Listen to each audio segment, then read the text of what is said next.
Yo, bonsoir, bonjour à tous, ici Spherox et bienvenue dans la rentrée de What the Ciné. Bonjour à tous, j'espère que vous allez bien, j'espère que vous avez passé une excellente journée. Aujourd'hui, ce soir, c'est la rentrée de classe pour l'équipe What the Ciné. Et que dirais-je, une rentrée de classe sans de nouveaux élèves. Bonjour Will John, j'espère que tu vas bien et bonjour évidemment à El Famoso, le petit nouveau, le plus drôle, le plus charismatique, l'incroyable Thibaut Brock. Bonjour à tous, comment allez-vous l'équipe? Bah Salut. ça va, salut. Ah, Bon, ouais. ça me fait plaisir de vous avoir. Putain, ça fait... Non mais, ça fait plus d'un mois qu'il n'y a pas eu de stream sur What the Ciné. Et là, je vois un super crâne chauve portugais là. Et un... gros- Et un... Et un... Oh là, oh, Et, c'est ce que tu vas dire. et un merveilleux fan de Jurassic Park. Voilà. Bonjour Alex, bonjour Marion, bonsoir Laureline. Oui, toi tu as droit à un bonsoir. Voilà. Oh, 2 ans de sub, John, merci. Bonjour à toi, Maximouille. J'espère que vous allez bien. Oui, c'est la rentrée. Oui, c'est la rentrée. Ah, hello Alex, j'espère que tu vas bien. Sa première émission, t'inquiète, tu vas pas l'oublier. Bref, ça me fait, je dis ma joie et tout, mais ça me fait extrêmement plaisir de vous accueillir. J'ai l'impression que ça fait une éternité. Bref. Alors, aujourd'hui, messieurs, dames, évidemment, on a du lourd, du très très lourd, comme dirait Michel. Voilà, au programme, on a la Palme d'Or, Anatomie d'une chute de Justine Triet, à faire une petite critique et tout. Ça va être bien, évidemment. On va parler aussi du dernier film du créateur de La Boîte Noire, Yann Gozlan, je ne sais plus. Vision avec Matthew Kassovitz et Diane Kruger. Pourquoi j'ai fait un accent? Aucune idée. Ensuite, le dernier film d'horreur hindou, américano-hindou, Inside. Et évidemment, pour la fin de la rentrée, on va, avec l'équipe, vous parler du film rétro de 2010. Putain, 2010. Scott Pilgrim vs. The World. Voilà. Quel beau programme. Ça va être trop bien. Bref.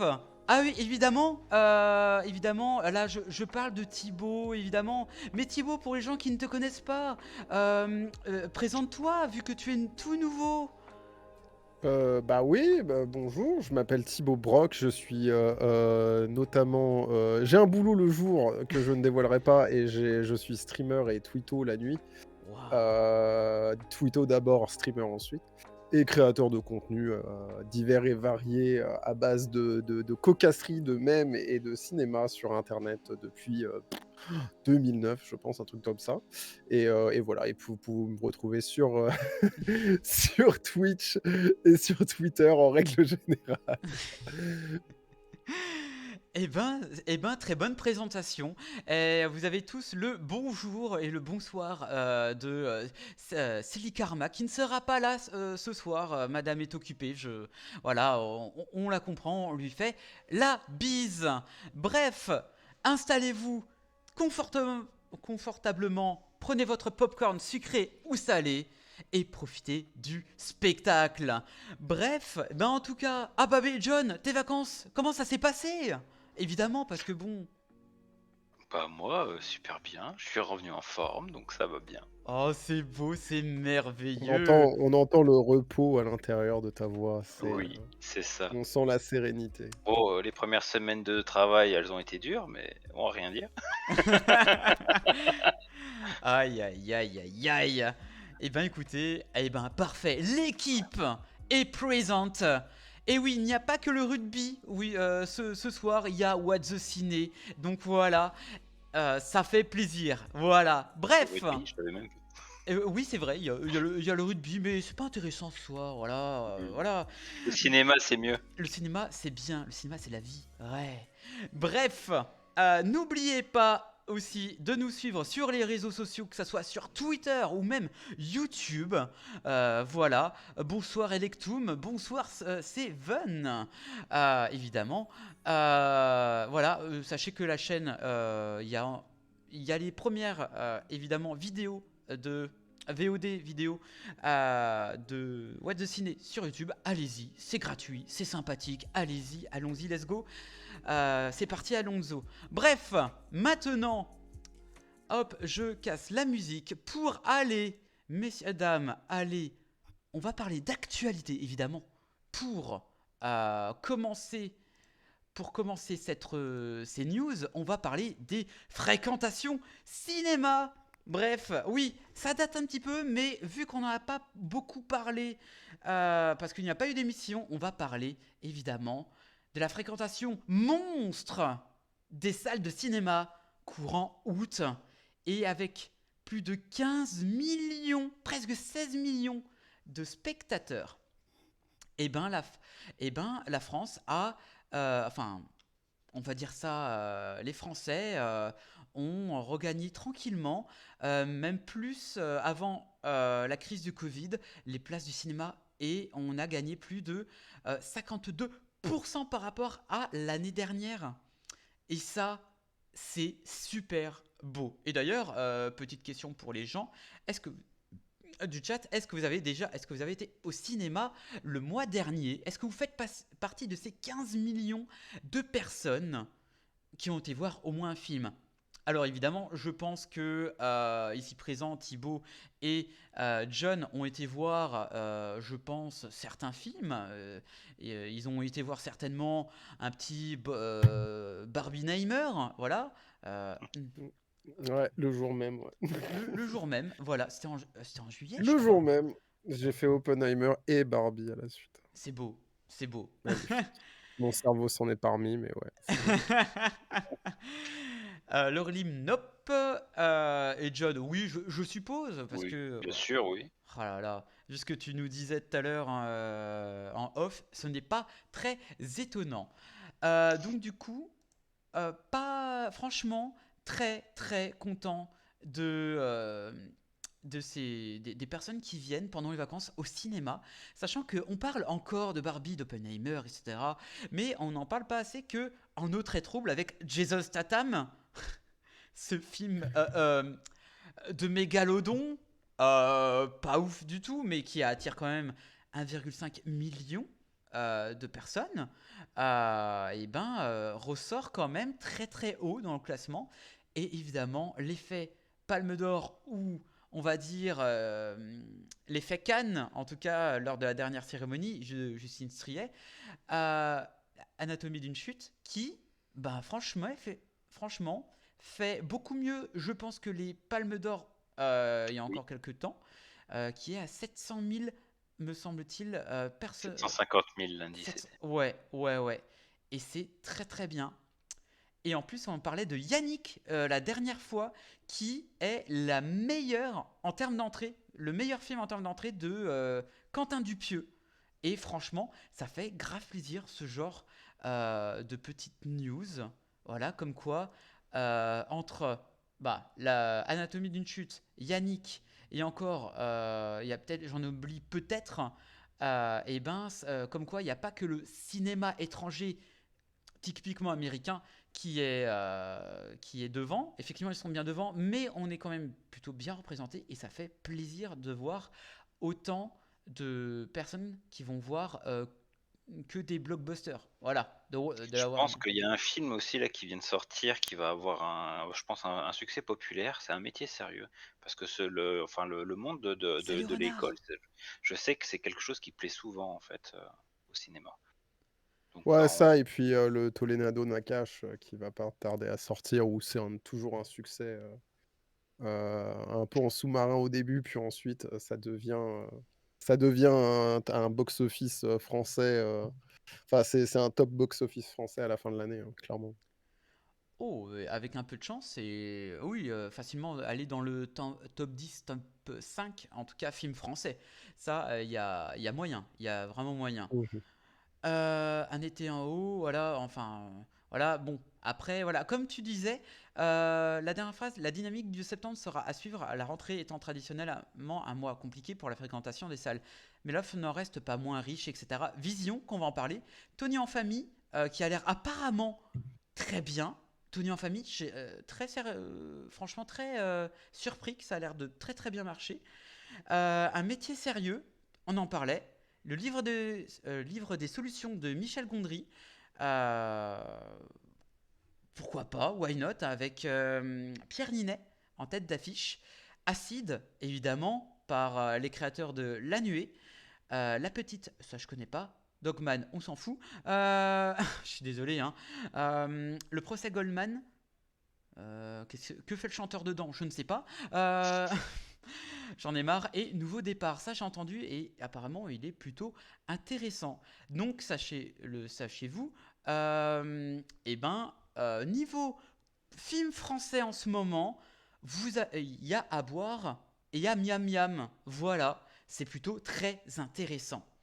Bref, on va partir sur une autre, news, un peu plus, alors pas intéressante, mais ça change un petit peu. On va parler de ce qui se passe à Hollywood. Oui, ça fait 4 mois que Hollywood est en grève, si ce n'est plus, je crois. Alors là, il y a un nouveau chapitre qui s'est fait il y a quelques jours sur les artistes VFX de Marvel et compagnie. Eh ben, ils vont se faire syndiquer par l'Alliance internationale employée des scènes, théâtre et cinéma. Enfin, nous verrons peut-être dans quelques mois, voire même un an, des blockbusters qui seront beaucoup mieux travaillés, pas comme Ant-Man, Ant-Man 3, un de tes films préférés, John. Oui. Et du coup, c'est vrai que je pense qu'on l'a tous vu, que les VFX, tout ce qui est Marvel et compagnie, bah c'était pas ouf quand même, hein. Ça Euh, a beaucoup baissé, oui, avec le temps. Parce qu'au avec- début, c'était quand même enfin, c'était pas mal fait. Mais c'est vrai que la qualité des Marvel à ce niveau-là ont vraiment chuté, quoi. Et Ant-Man, c'est le plus, enfin, le plus marquant là-dessus. Ouais, les effets spéciaux maintenant sont devenus une industrie tellement profondément ancrée dans une espèce de vente commerciale globale via Marvel, etc., où au final, enfin, je sais pas si vous avez vu ce qui était sous-jacent à toutes ces news et le fait que les effets spéciaux de ces 4 au moins dernières années soient désastreux.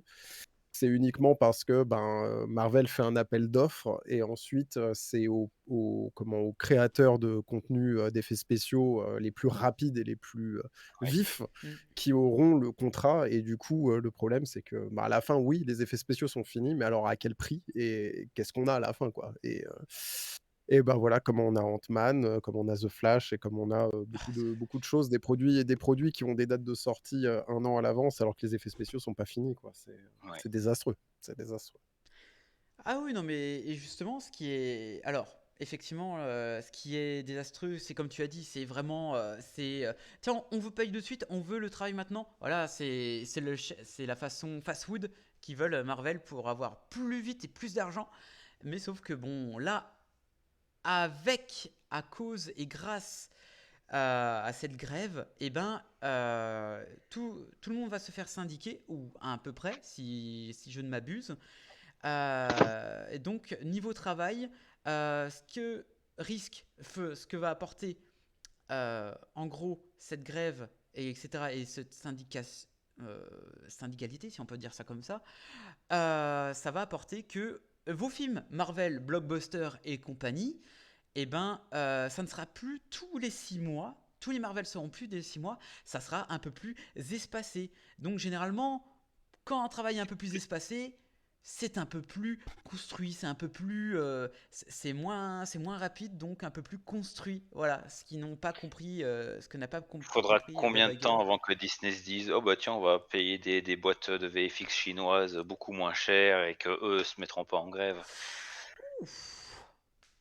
En c'est vrai, je Disney, hein. pense que c'est Disney et vu à quel point ils sont revêches vis-à-vis de la grève et vis-à-vis des points de vue qu'ils ont, par rapport, à cette espèce de conglomérat versus, les artistes, on leur demande enfin Disney a quand même demandé à énormément de monde de digitaliser leurs talents, afin de pouvoir plus avoir besoin d'eux après. Donc ça veut dire que la philosophie derrière est un peu dégueulasse par rapport au vrai travail, quoi. Donc je pense qu'on va aller vers le pire, très honnêtement, vis-à-vis des effets spéciaux, vis-à-vis de la création, vis-à-vis de tout, clairement. Ah, enfin, vous pensez Il est vraiment que... aussi pessimiste que moi, tu vois, Oh, hein. Ah ouais, sérieux? non, non, moi je suis très pessimiste parce que ça aurait pas dû bouger en fait, ça se passait très bien jusqu'à ce que, je pense l'appât du gain avec, des films qui gagnent des milliards, commence à donner envie justement, enfin Avengers qui gagne 2 milliards, je pense que Disney s'est dit, «Putain, on peut faire peut-être moins cher et avoir autant». Et en fait, ben, le public là, finalement, n'est plus au rendez-vous, hein. Il a fallu un covid et une volonté de revenir dans les salles comme le prouvent les chiffres que, voilà, on veut revenir pour voir de la qualité et pas, des produits finis, pas finis, en fait et du coup, là, vu comment ils sont revêches avec tous les artistes, les artistes des enfin les créateurs, les réalisateurs, les scénaristes, les créateurs d'effets spéciaux, les comédiens, les acteurs et les actrices, je sais pas vraiment si, on trouvera, en tout cas si Hollywood trouvera une solution. En tout cas, nous, chez nous, j'ai l'impression que ça va. Mais pour le moment, ça se passe bien. Mais, voilà. C'est pas le même fonctionnement. Le fait que Hollywood est beaucoup plus ancré la culture du cinéma de façon blockbuster est beaucoup plus ancré aux États-Unis.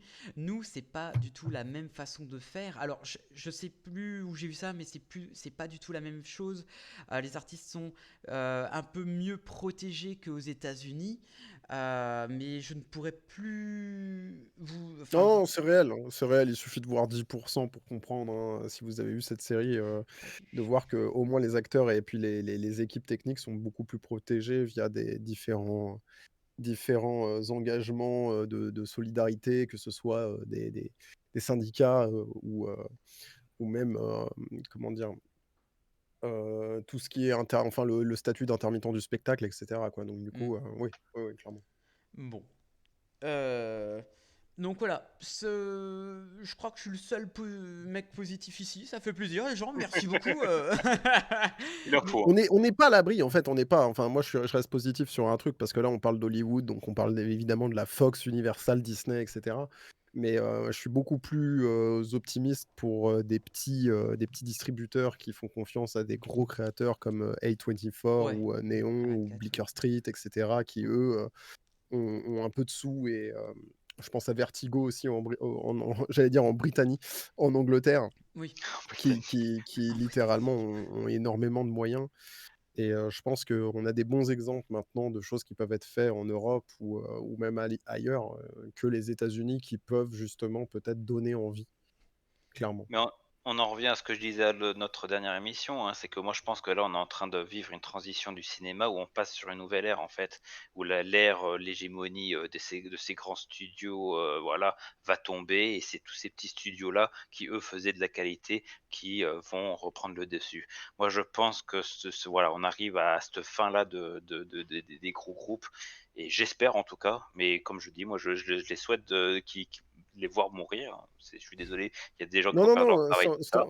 sans forcément, rentrer dans la haine Ouais, des mais gros groupes ou c'est pas même juste forcément la haine, c'est qu'ils vont devoir ça faire comme les autres. Donc du coup, en voilà. fait, tout Je ce qu'ils pense représentent que aujourd'hui n'existera plus. c'est exactement ça. Je pense qu'on va peut-être revenir à un cinéma, comme on l'a vu post 11 septembre entre 2003 et 2006 où au final le cinéma américain existait surtout par rapport à son cinéma indépendant et s'exportait bien par rapport à ça et je pense que ça va revenir à ça. Là, le cinéma popcorn, blockbuster, menu maxi best of, Avengers, je Mmh. pense qu'à un moment donné, Ce sera disons pour que tout le Netflix. monde commence à se lasser et ce sera pour la télévision. Quand on voit, ce que propose Disney+, sur, des Star Wars, des machins, des trucs, au final ça fonctionne plutôt pas mal, mais en vrai, voilà, après, au cinéma, je sais pas trop, quoi. Je sais vraiment pas trop. Bon. Mais en tout cas, voilà, vous avez nos avis, les gens, mais en tout cas, sachez que je pense aussi que la grève des scénaristes, ça va aller au-delà de novembre. Il y a moyen que ça aille au-delà.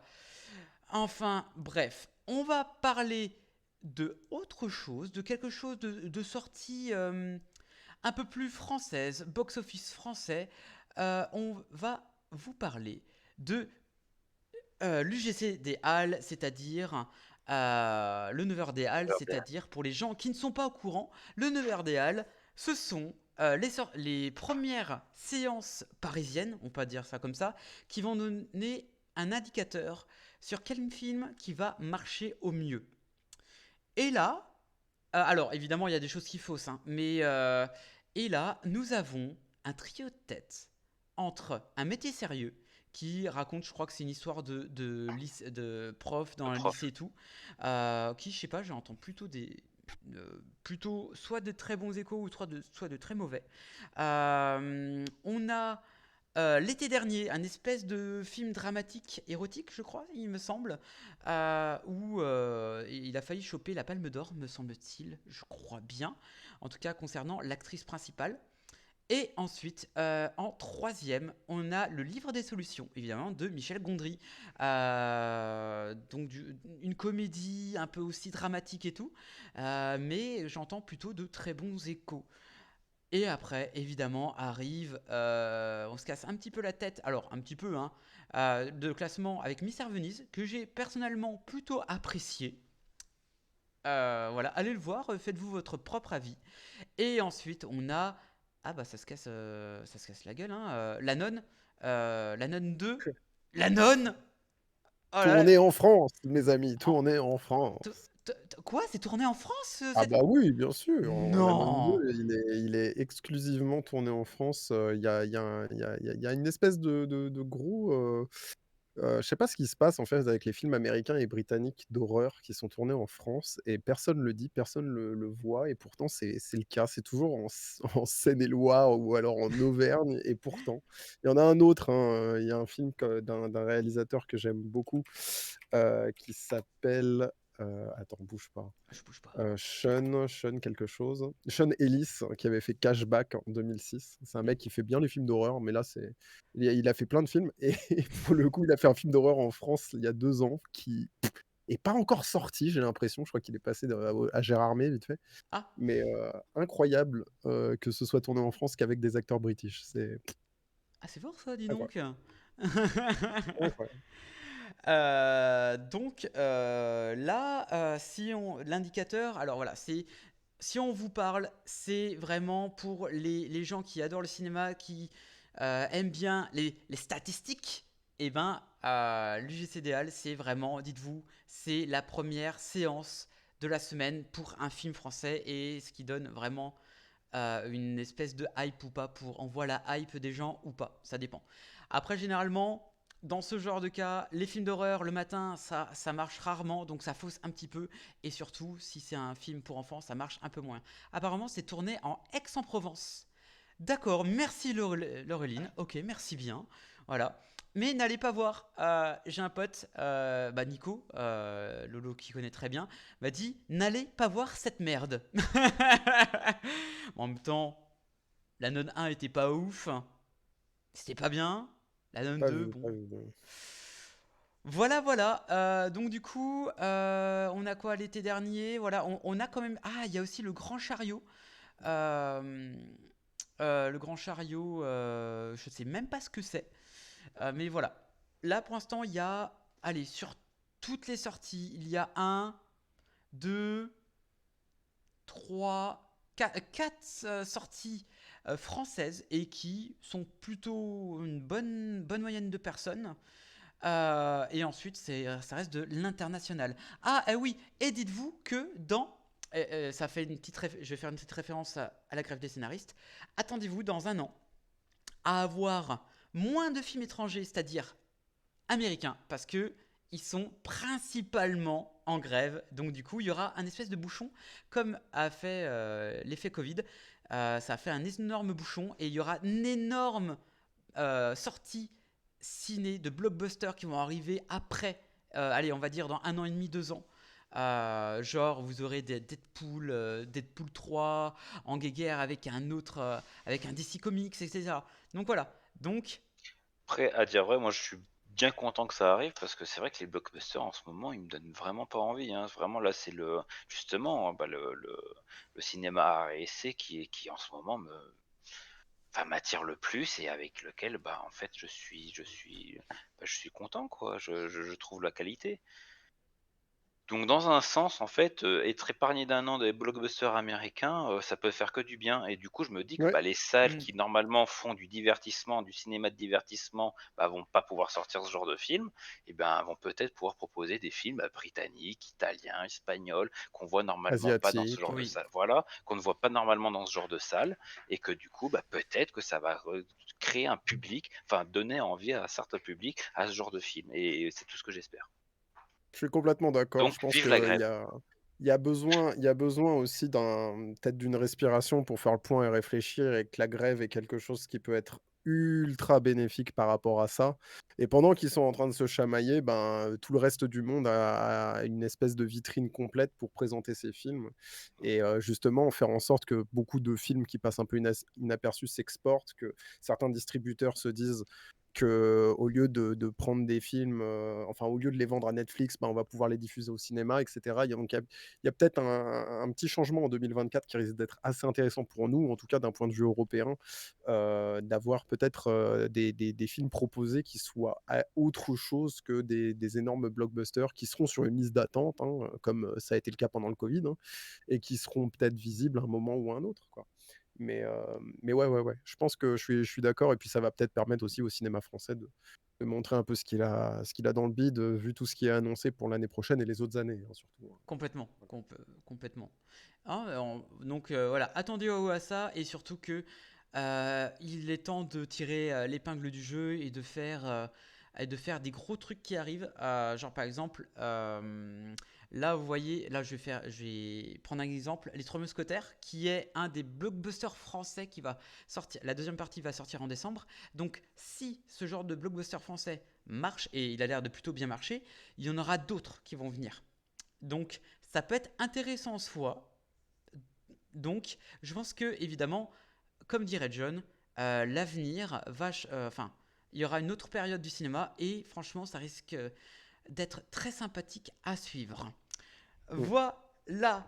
Bref, messieurs, dames, on en a fini avec les actualités du moment. Maintenant, on va passer au premier film. Enfin, le premier film de cette soirée. Il s'agit d'Anatomie d'une chute de Justine Triet. Et c'est parti pour la bande-annonce. Tu m'as dit que t'avais entendu tes parents, maman, t'es sortie de la maison, c'est ça? En fait, j'entendais pas vraiment les mots, j'avais que des bouts de voix, mais ça faisait. Oui, mais non, enfin, si t'avais pas les mots, du coup, tu peux pas savoir si c'était une dispute ou pas. Enfin, je sais ce que j'ai entendu. So, as you know, the autopsy report is inconclusive about the cause of death. Stop. I did not kill him. That's not the point. Il parle de tromperie, I was honest about it. mais vous l'avez pas été l'année de sa mort avec cette fille avec qui vous l'avez trompé, pourquoi? Il y a quand même quelque chose d'un peu étrange dans cette situation. Vous admettez qu'il était jaloux. No, I don't. No. Allez, écoutez-vous, on a l'impression que vous l'avez trompé continuellement. Quand il commence à se reprocher des trucs, moi je préfère m'en aller. Tu peux pas me dire qui était le plus énervé des deux? Est-ce que vous pouvez nous dire à quoi il fait référence quand il parle du pillage de son œuvre? That's not true. Vous aviez déjà frappé votre mari? Non. Non, jamais. C'est bien ce qui s'est passé.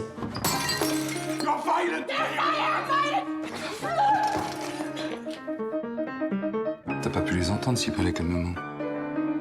J'ai confondu. T'as confondu.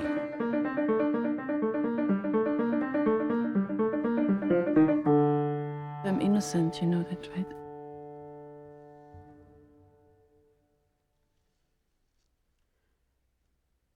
Alors, Anatomie d'une chute. Oh, voilà. Alors, attendez, j'ai une autre bande-annonce qui s'est mise. C'était pas voulu. Voilà. Anatomie d'une chute de Justine Triet, sortie il y a au mois d'août dernier.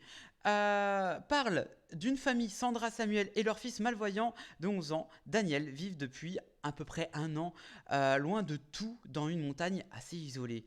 Un jour, Samuel est retrouvé mort au pied de leur maison. Une enquête pour mort suspecte est ouverte et c'est Sandra qui est la première désignée. Alors, qu'est-ce que l'équipe de Walt Disney en a pensé? Eh bien, réponse maintenant. Mais avant toute chose, Thibaut, évidemment, le tout dernier va Oui. commencer Ah, la critique, moi? évidemment. Oui, toi, mon cher, tu es l'élu, Ok. you chosen one.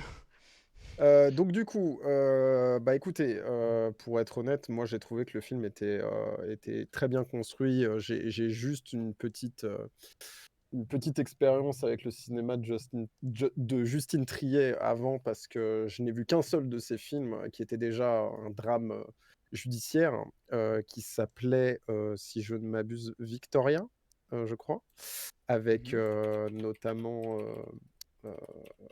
Virginie Efira, je crois, hein, vous me C'est dites bien hein, ça, si je oui. me trompe, hein. Quelque C'est bien chose, ça. ouais. Voilà, c'est ça. Qui était déjà un film très judiciaire, et je me suis dit que ça recommençait au final, que c'était encore une fois la même chose. J'ai pas vu ces autres films, donc je sais pas si c'est toujours à peu près la même. Mais en fait, c'était déjà frappant dans son cinéma avant, et là maintenant, ça l'est encore plus. C'est que c'est quelqu'un qui vraiment dissèque et décortique absolument toute une histoire au point et ses personnages au point de faire en sorte que sa tension soit justement ça, ce soit l'exploration d'un couple, que ce soit l'exploration de tous les gens qui gravitaient autour, et qu'on essaye de délier le vrai du faux, ce qui est vrai, ce qui est pas dit, ce qui est non dit, ce qui a été caché, ce qui est de l'ordre du fantasme ou qui est de l'ordre de la réalité.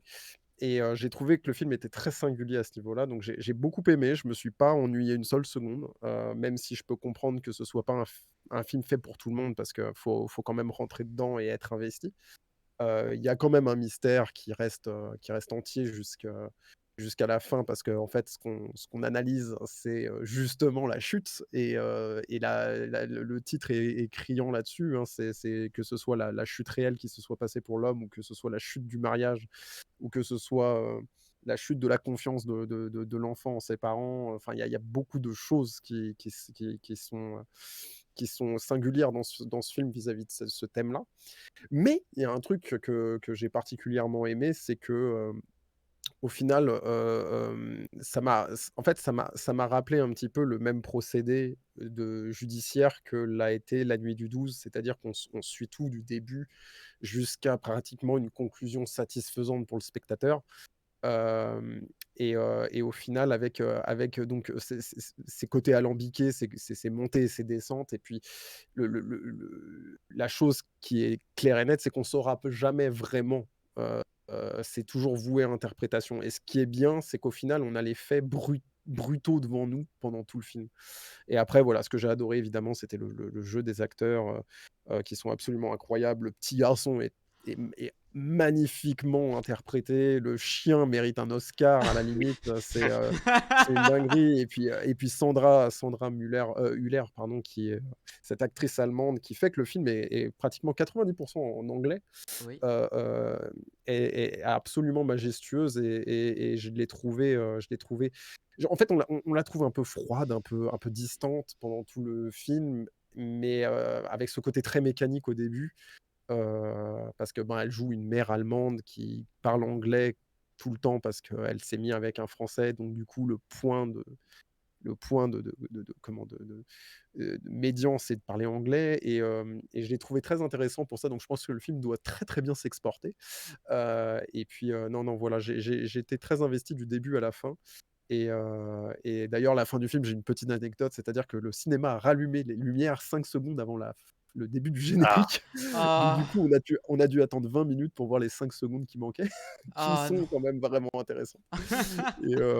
Et, et voilà. Mais non, non, du début à la fin, j'ai beaucoup aimé. J'étais très investi en tout cas dans le film, et je trouve que c'est un film que je reverrai avec plaisir, pour être honnête. Vraiment. Très bien, je vais prendre la parole. Alors pour le film, alors évidemment comme beaucoup de monde, j'ai entendu parler du film comme quoi il était à Cannes. Déjà j'en avais entendu des critiques avant même la fin de la cérémonie, comme quoi ah c'est un des meilleurs et tout. J'entendais des vertes et des pas mûres sur le film, enfin en tout cas dans la question de tout ce qui est euh, tout ce qui est positif à propos du film, tout ce qui l'entoure. Une fois que, évidemment, quand il y a eu la Palme d'Or et que, évidemment, on a beaucoup parlé de la Palme d'Or, non pas par le film, en cause de les fameuses phrases prononcées par Justine Triet, qui n'a pas eu tort, hein, soi-disant en passant, voilà, j'aurais tué le projectionniste. Voilà, mais le fait qu'il y a eu cette énorme pub qui a servi quand même à amener une audience qui normalement, des personnes lambda, pour les personnes lambda en France, si on dit Palme d'Or, oh, c'est un peu nul quand même, hein, c'est pas ouf. Et ben là, ça fait très longtemps que qu'une palme d'or n'avait pas autant hypé des personnes. Des personnes qui vont dire tiens, ça a l'air intéressant, sans pour autant dire que ah vas-y, je suis fan, j'adore tout ce qui est un peu jugement et tout. Et ben franchement, même moi qui chie un peu sur la Palme d'Or parce que je trouve pas ça ouf, celui-ci, pendant à peu près 2 heures et demie, j'ai passé les yeux grands ouverts, j'ai passé un très bon moment. Alors, très bon moment, ça dépend du moment, hein. La scène du chien, j'ai dit non, non, non, non, non, non, non. Pourquoi tu fais ça? Enfin bref, mais mis à part ça, j'ai trouvé que les acteurs étaient impeccables dans leur rôle, que la mère, le rôle de la mère, Sandra Hüller, voilà,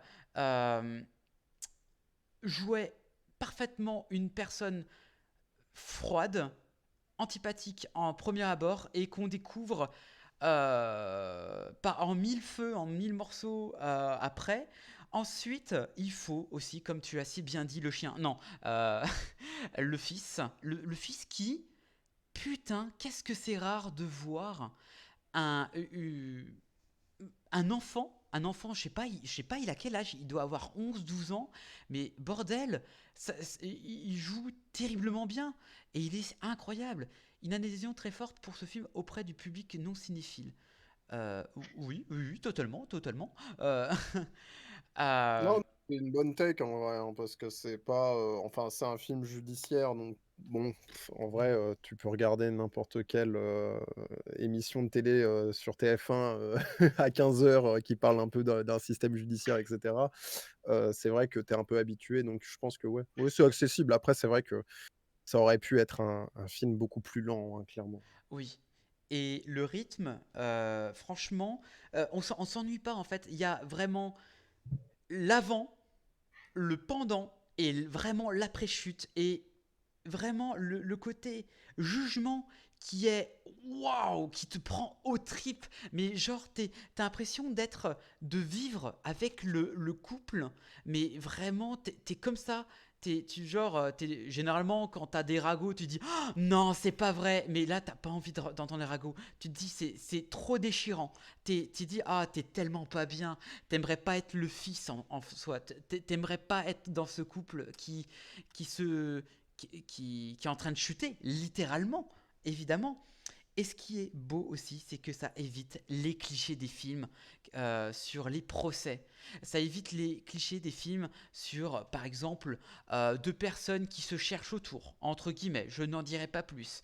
Il y a dans la bande-annonce, vous voyez un avocat. Maître je ne sais pas quoi, bref, il est chauve, bon, bref. Euh, il, il joue terriblement bien, mais en fait, on peut pas lui en vouloir de si bien jouer parce qu'il est là pour éclairer le mystère. Alors, le truc, c'est qu'on a un point de vue du côté famille, on n'a pas le point de vue du côté avocat qui essaye de plaider une autre cause, d'avoir une autre cause et tout. Tu te dis putain, mais quel enculé, il joue bien, mais c'est hyper compréhensible. Et le truc, avant que je dise pas tout, que je laisse quelques morceaux à Monsieur John, le fait que la mère de famille parle anglais durant quasiment tout le film, elle a le rôle d'un loup en fait, du monstre, genre, quoi? Elle sait pas parler français? Et ben, en fait, elle est désignée par sa langue, parce qu'elle n'arrivait pas. Déjà, elle a du mal à parler français, donc pour se défendre, elle essaie de parler anglais. Et en cause de ça, eh ben, le système médiatique, le système judiciaire va être contre elle pour dire ouais, mais elle a du mal à se défendre quand même, hein. Et elle est traitée comme vraiment le mouton noir, le loup, bref, etc. dans ce film. Et là, c'est vachement bien mis en scène et c'est fort, c'est très très fort. Et évidemment, les mouvements de caméra ont fait que il y a qui arrive à faire un espèce de malaise par moment, à la façon The Office, mais en moins drôle. Mais c'est superbement bien fait. John? Je suis complètement d'accord avec vous. Ce film est incroyable, vraiment. Je l'ai beaucoup aimé. Spéciale mention donc justement au fils, qui est un acteur qui joue très bien. J'ai vérifié, tu savais pas son âge, j'ai vérifié, il a 15 ans, Ah oui, d'accord. l'acteur. Voilà. Incroyable. En fait, c'est un film qui m'a beaucoup touché émotionnellement parce que j'ai vraiment. Et en fait, le film est tourné comme ça. J'ai réellement réussi à me mettre à la place de cet enfant. J'ai été spectateur. En fait, c'est simple. Au début du film, tu es, on va dire, en dehors de l'action. Quand tu arrives au moment du procès, au début du procès, tu es spectateur et après, en fait, tu le vois évoluer à presque acteur, c'est-à-dire tu te fais ton opinion, tu te fais ton choix. Et en fait, c'est ça que j'aime bien dans ce film, parce que c'est exactement ce que vit le fils. Il le vit très bien, en fait, et j'ai adoré justement la scène finale, justement, du fils. Ça apporte énormément de choses. Et voilà, pour cette émotion-là qu'il y a par rapport au fils, j'ai adoré, mais aussi par rapport à tout le reste, cette relation très toxique qu'il y a entre les deux personnages. La scène du début avec cette interview un peu chaotique. Même donc plus tard on revoit des scènes avec les deux personnages dans certaines des preuves qui sont montrées dans le procès. Tout est extrêmement poignant, tout extrêmement fort et tout en fait fait vrai. C'est-à-dire c'est le genre de relation qu'on y croit, on connaît des gens qui vivent ce genre de relation. On voit à quel point ça peut être toxique, ça peut être difficile, que voilà, la vie c'est ça. Et c'est bien représenté aussi dans ce procès, parce que ce procès en fait, en fait on a envie de prendre parti parce qu'on a envie de se dire que finalement, que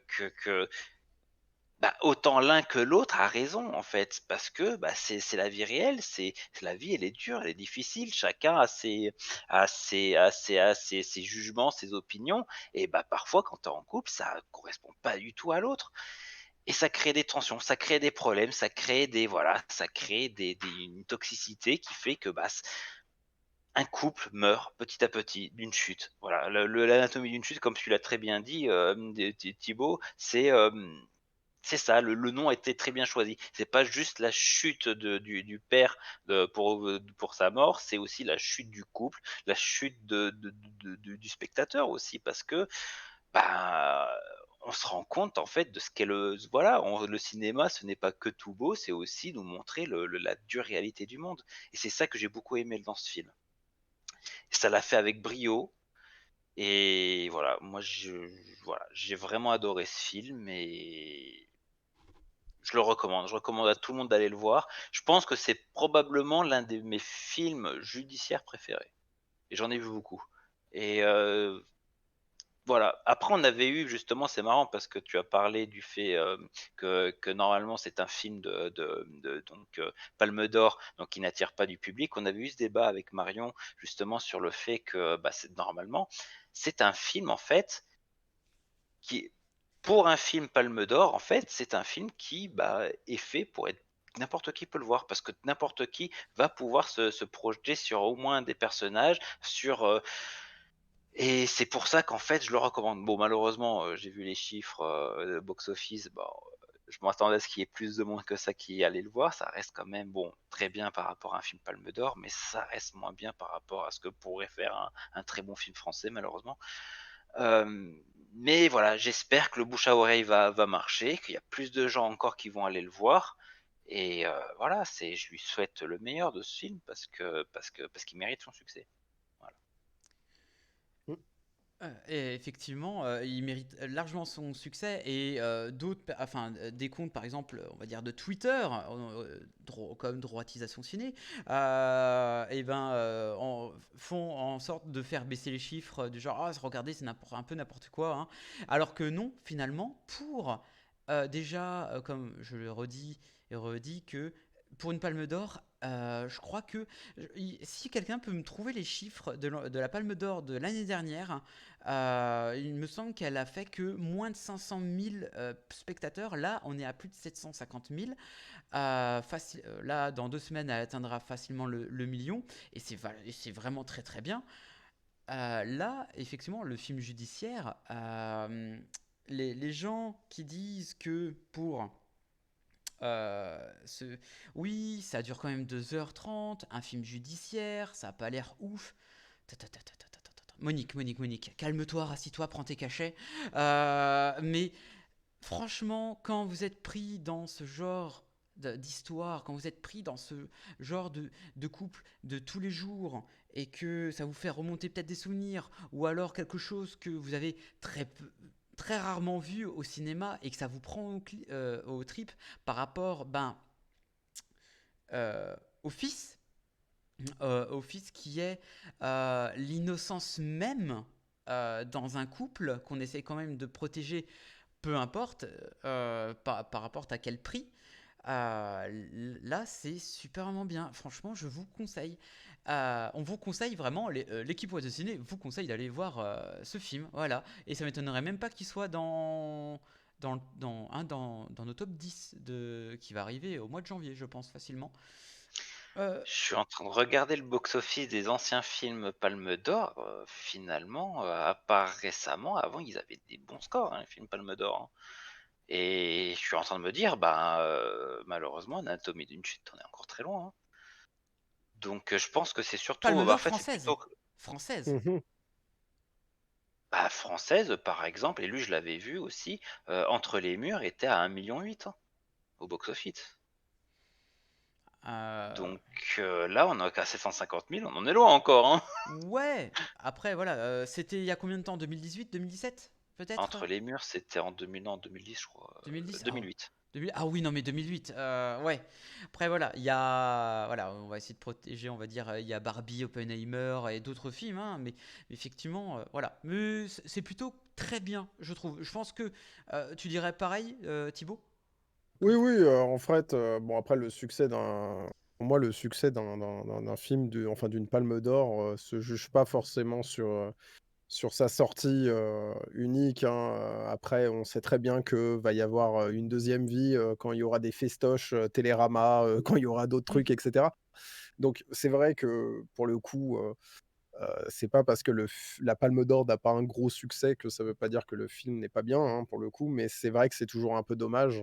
Je pense que ça perdure, il y a quand même l'héritage de tout ça derrière et le film, sachant que en plus, pour un film français tel que celui-ci, en langue anglaise quand même, là, j'ai l'impression qu'il s'exporte en ce moment, en fait, un peu partout, aux États-Unis, au Canada, dans le monde entier. Et du coup, je pense que c'est là aussi où il peut avoir un regain d'intérêt et que les gens y retournent, hein, pour le coup. Ou justement, aillent le voir pour la première fois. J'ai vu que là, d'ailleurs, il y a Mais le ouais. débat pour savoir quel film va représenter la France pour les Oscars. Et pour l'instant, c'est pas encore choisi si ça va être Anatomie d'une chute, mais je pense que ce serait celui qui, justement, s'exporterait mieux parce que justement, ça parle anglais dedans. Après, Mm. à voir ce que ça va donner. Rien n'est dit pour l'instant. Il y a 5 noms de films qui sont sortis. Je vais aller sur le côté des commentaires. Pour moi, ce film est une ode de complicité humaine à la subtilité dans notre société si manichéenne et radicale. Je suis bavarde, mais j'ai tellement adoré ce film. Ah, ça fait vraiment plaisir.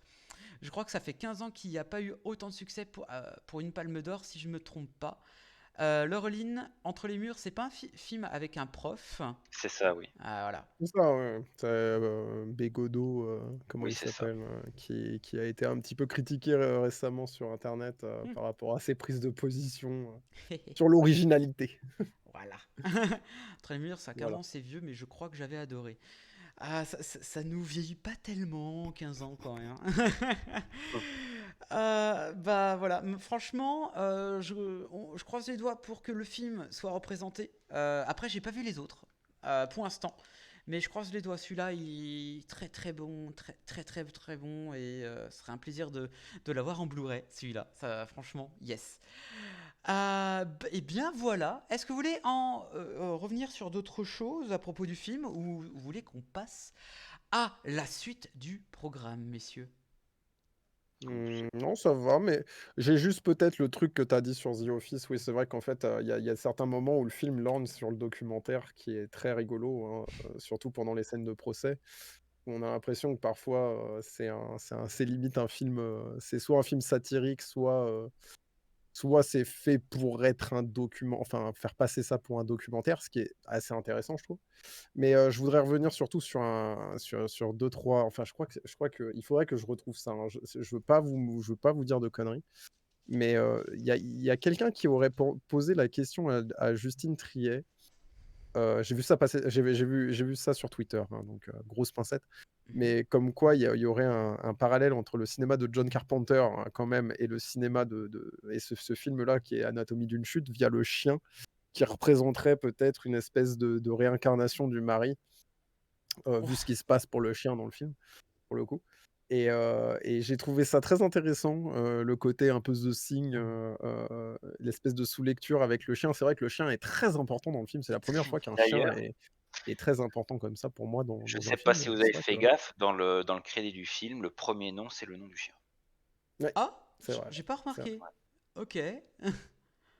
Ah, c'est sympa. Et ben, j'aime beaucoup cette théorie. Si on la retrouve, franchement, Bon, à ça peut explorer après, hein, à explorer. évidemment, hein, mais Enfin voilà, après c'est qu'une théorie, mais elle est cool. Elle est très très cool. Bref, messieurs, dames, on va passer au deuxième film français de cette émission. On va parler du dernier film de Yann Gosselin, qui est le papa évidemment de Boîte Noire, l'un des films préférés de John. Il s'agit de Vision. Et c'est parti pour évidemment la bande-annonce.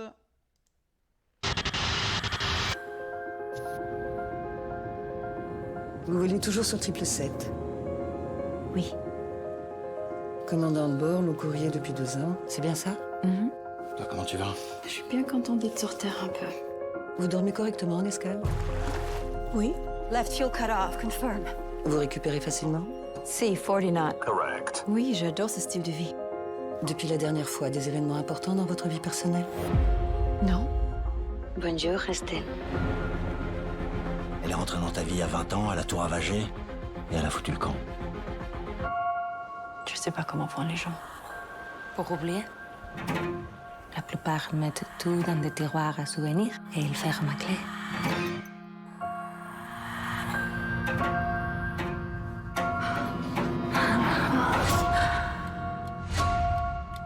Qu'est-ce que t'as là? Quoi? C'est rien? Tu peux tout me dire, tu sais. Anna? Il lui est arrivé quelque chose. Ouais, parce que t'as eu un mauvais rêve? Il vaut mieux s'inventer des histoires horribles plutôt qu'admettre qu'on s'est trompé sur tout.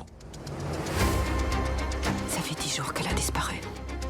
Apparemment, quelqu'un l'aurait vue à Tokyo. À bout de force, tu peux pas voler.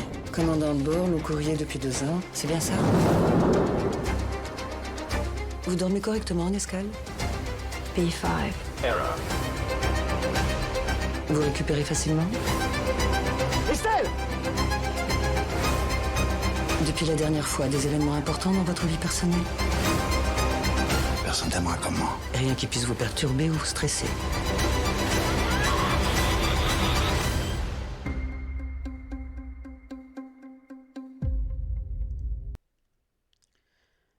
Alors, hop, on revient ici et on revient par là. Alors, Vision. Alors, Estelle, pilote de ligne, vit une vie quasi parfaite avec Guillaume, son mari. Mais un jour, la pilote retrouve par hasard une ancienne aventure passionnée du nom de Anna. Loin de se douter que cette retrouvaille va bouleverser sa vie. Alors évidemment, John, tu peux balancer tout ton amour envers Ryan Gosling et balancer ton sel sur Vision.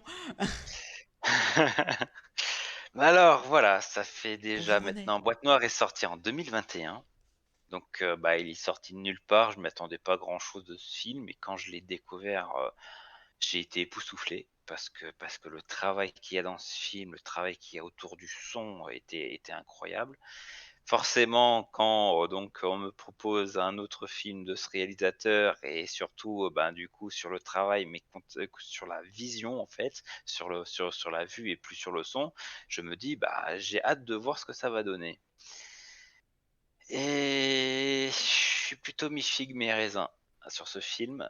Pourquoi? Parce que là où Boîte Noire marchait, c'est-à-dire que, le côté thriller était intéressant, on avait envie de le suivre. Là, je trouve que le côté thriller de ce film, en fait, pèche, en fait. C'est-à-dire que ça lui fait défaut. Dans le sens où, en fait, dans les parties que j'ai bien aimées, par exemple, du film, j'ai adoré. Bon, les visions, dans un certain point, étaient plutôt correctes. J'en reviendrai plus tard, mais en fait, il y a une chose qui fait que du coup, j'ai pas aimé l'approche qu'il y a eu sur les visions. Mais c'est surtout, en fait, moi, ce que j'ai aimé dans ce film, c'est justement la relation toxique. On parlait de relation toxique tout à l'heure dans Anatomie d'une chute. Il y en a une aussi là-dedans. Et en fait, c'est que voir aussi, c'est quand une personne se rend compte ou pas, justement, quand elle est dans une relation toxique, quand elle est complètement bouffée par cette relation, elle en devient complètement obsédée, en fait, par cette relation. Ça, j'ai beaucoup aimé. Et en fait, tout aurait pu être construit juste sur là-dessus, pas besoin de créer ce faux thriller un peu bizarre. Je sais pas, j'ai pas vraiment compris pourquoi faire ça, parce que finalement, on n'y croit pas vraiment non plus, parce que les visions sont un peu mal faites en fait. Et voilà, le seul truc que j'ai bien aimé, malheureusement, que j'ai adoré encore une fois, c'est quand il a refait un travail sur le son. À un moment, on entend, il y a tout un voilà, une recherche où en fait, elle entend quelque chose sur le téléphone, elle refait ce travail-là en suivant. J'ai adoré. En fait, quand il travaille sur le son, ce réalisateur est excellent. Sur les personnages, il est excellent. Ça a déjà été le cas dans Boîte Noire. Là, les personnages sont vraiment excellents. Ils sont plutôt bien écrits. Ils sont intéressants. Voilà, cette obsession qu'ils peuvent avoir certains, j'ai adoré. Mais côté thriller, franchement, j'y ai pas cru une seconde. Et en fait, même pour moi, cette histoire-là, je l'ai déjà vue. Plus d'une fois, cette fameuse révélation, j'ai l'impression de l'avoir vue 15 fois dans des vieux téléfilms qui passent sur TF1, quoi. Et C'est je suis Non, mais déçu. c'est curieux, j'ai pas vu le film, hein, je peux pas le critiquer, mais, Ouais, mais je suis j'ai déçu. lu un livre qui s'appelle Avant d'aller dormir, qui a été adapté avec Nicole Kidman et Colin Firth d'ailleurs. Et j'ai l'impression de voir ça, j'ai l'impression de voir un remake un peu du truc, quoi. Donc c'est un peu Ouais. dommage, ouais. Enfin, si c'est téléphoné, en tout cas. Voilà, moi j'ai trouvé ça trop classique et ouais, du coup j'ai été déçu. Mais vraiment par ce côté-là, parce que le reste en fait, ça se voit quand même que c'est quand même assez travaillé. Il y a de belles images, il y a franchement de jolis plans, tout est fait pour que ce film réussisse. Sauf que vraiment ce côté thriller, cette mort suspecte, j'y ai pas cru en fait, j'y ai pas cru à un seul moment. Voilà, c'est cette angoisse qu'on est censé avoir, je l'ai pas eu. Je l'ai eu pendant la relation toxique, pendant on va dire son effondrement, voilà, l'effondrement du personnage principal. Euh, j'ai bien aimé, comme on voit aussi sur certains aspects, sur le fait que les conséquences que ça a aussi sur son travail, cette relation, et sur sa vie, bon, en général, mais sur son travail. J'ai beaucoup aimé, mais voilà, le thème principal du film, beaucoup moins. Donc c'est pour ça que je suis dubitatif. Je te laisse voir ce que toi tu en penses. Je crois que je suis le seul à avoir bien apprécié le long métrage.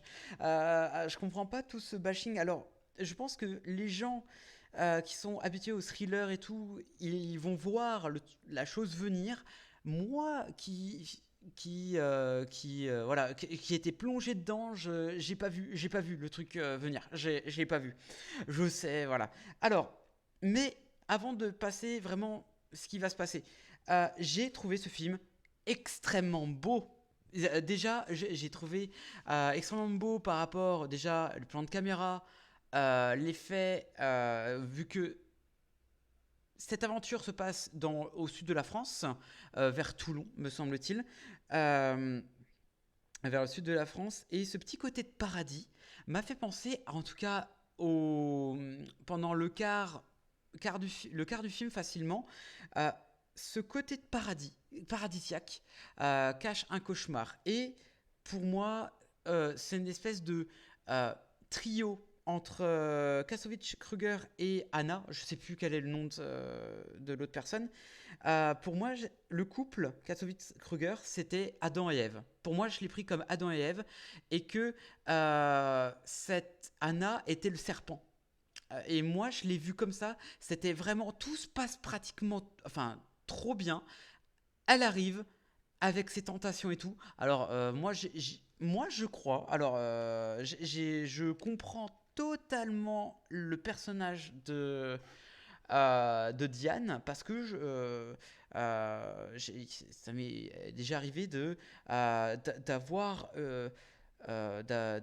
une espèce de pas d'obsession, mais sans être trop comme le personnage principal, d'avoir une obsession envers une personne où il s'est passé des choses. Et je sais que, enfin, à l'époque, je pouvais, elle me disait, elle me sifflait, j'y allais, je ne pouvais qu'aller comme tel un aimant, vous voyez. C'est ça l'ancien Matteux quand il avait des cheveux. Mais du coup, voilà, je me suis vraiment fié à ce personnage. Je comprenais, bon, malgré qu'elle était un peu tête à claque.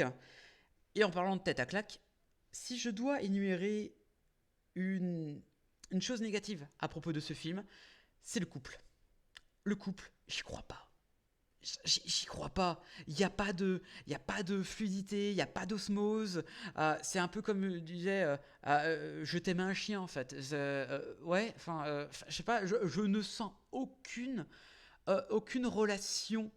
Je ne sens pas l'amour entre les personnages. Je pense qu'il y a vraiment un problème entre les deux. Ça ne va pas. Ça ne va vraiment pas. Je pense que Ryan Gosling a mal choisi ses acteurs, en tout cas principaux. En tout cas pour les deux là. Je suis pas d'accord là avec toi, je dirais. Ah, ça m'avait manqué. Pour moi, j'ai pas.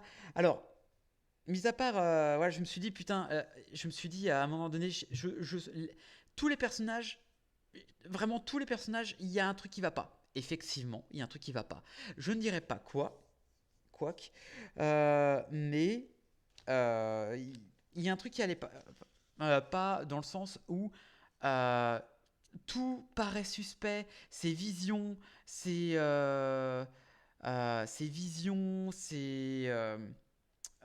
sentiments et tout.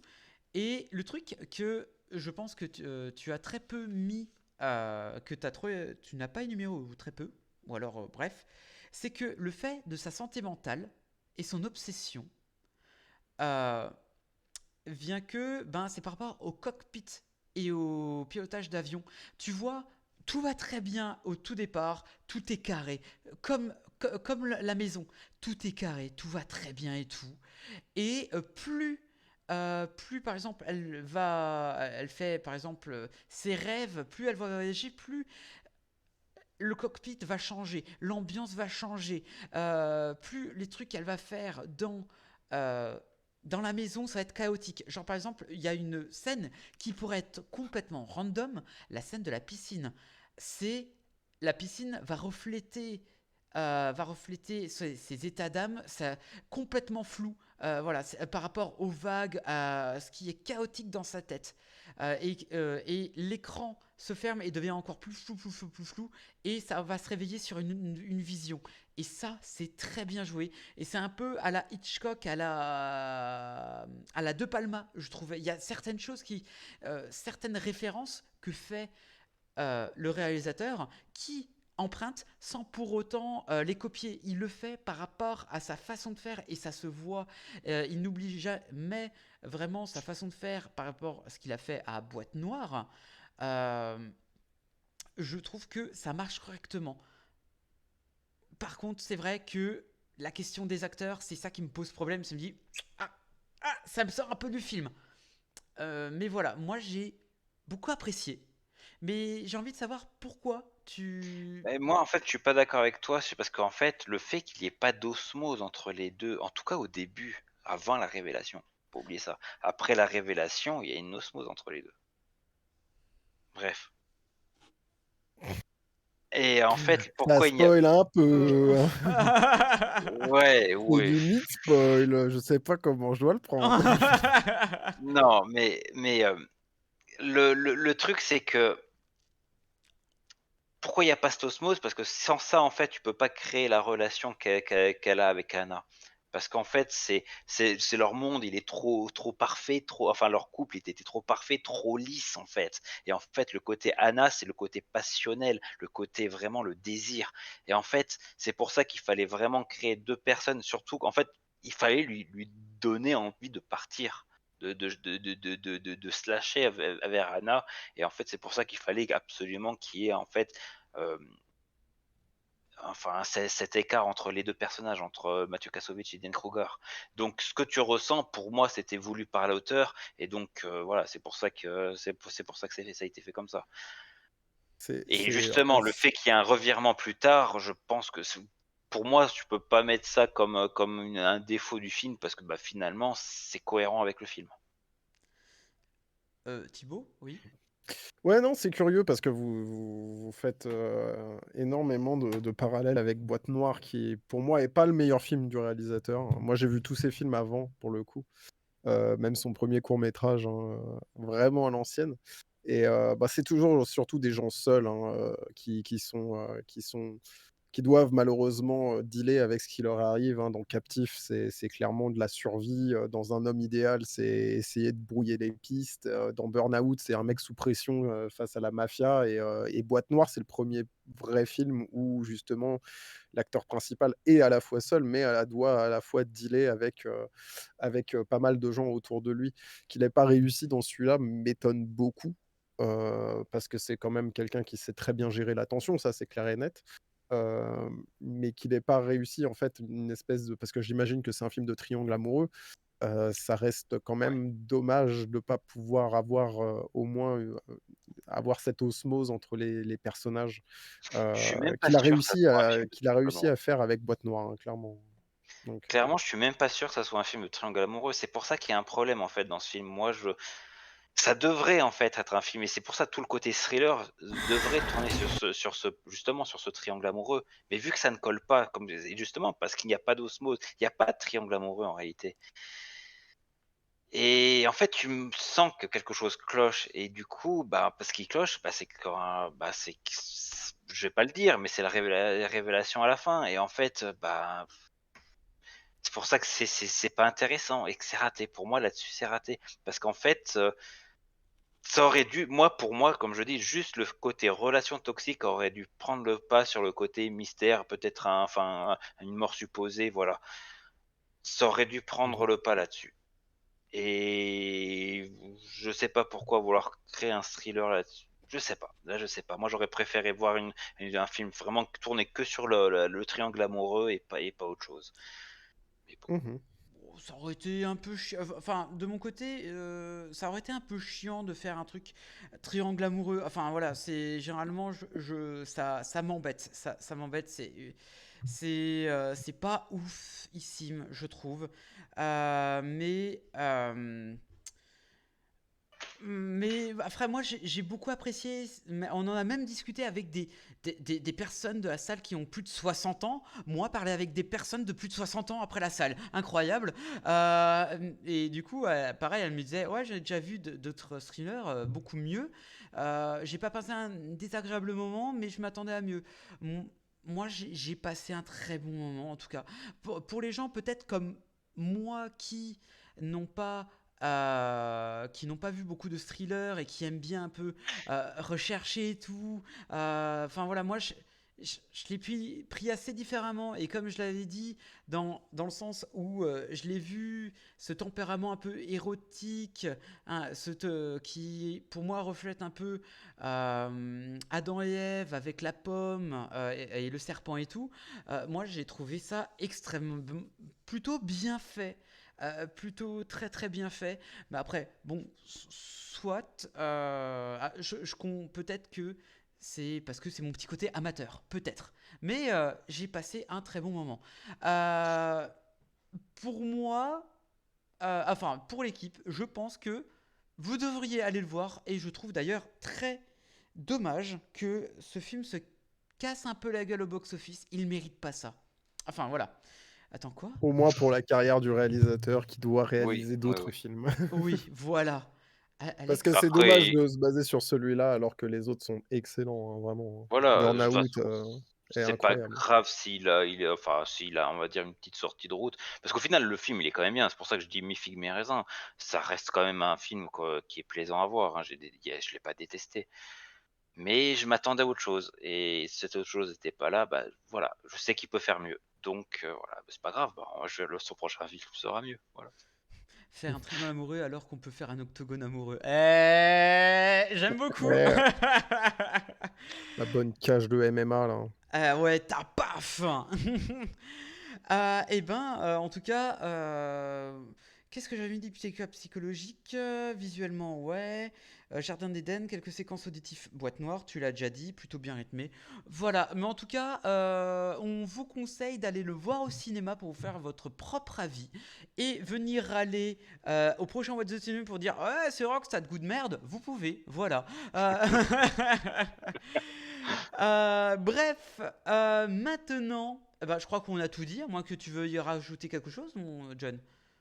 Non, c'est bon. Bon voilà, j'en ai marre, je veux revoir Bac Noir, voilà. Bref, maintenant, je vais vous passer, évidemment, vu que je l'ai vu seul, le dernier film d'horreur en date, Inside, évidemment, on va passer à la bande-annonce, bien évidemment.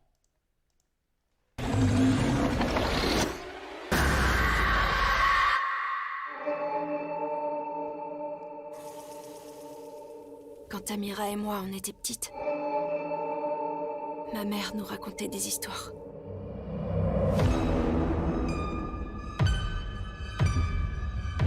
La légende dit qu'il ne faut jamais s'endormir avec de mauvais sentiments dans le cœur, parce qu'il y a une chose obscure qui se nourrit de ces sentiments.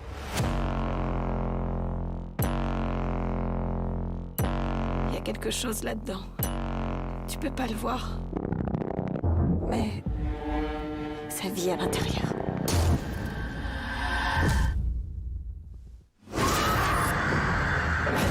Il doit affaiblir l'âme en attaquant la santé mentale de sa proie. Pourquoi tu chuchotes? Il nous écoute.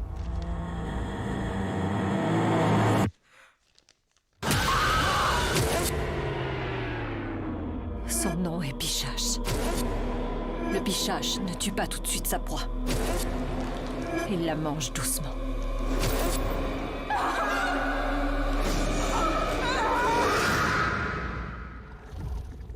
Et quand il est prêt,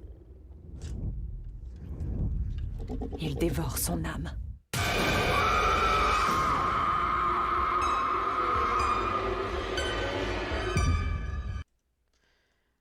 Hop, scène numéro 3, voilà.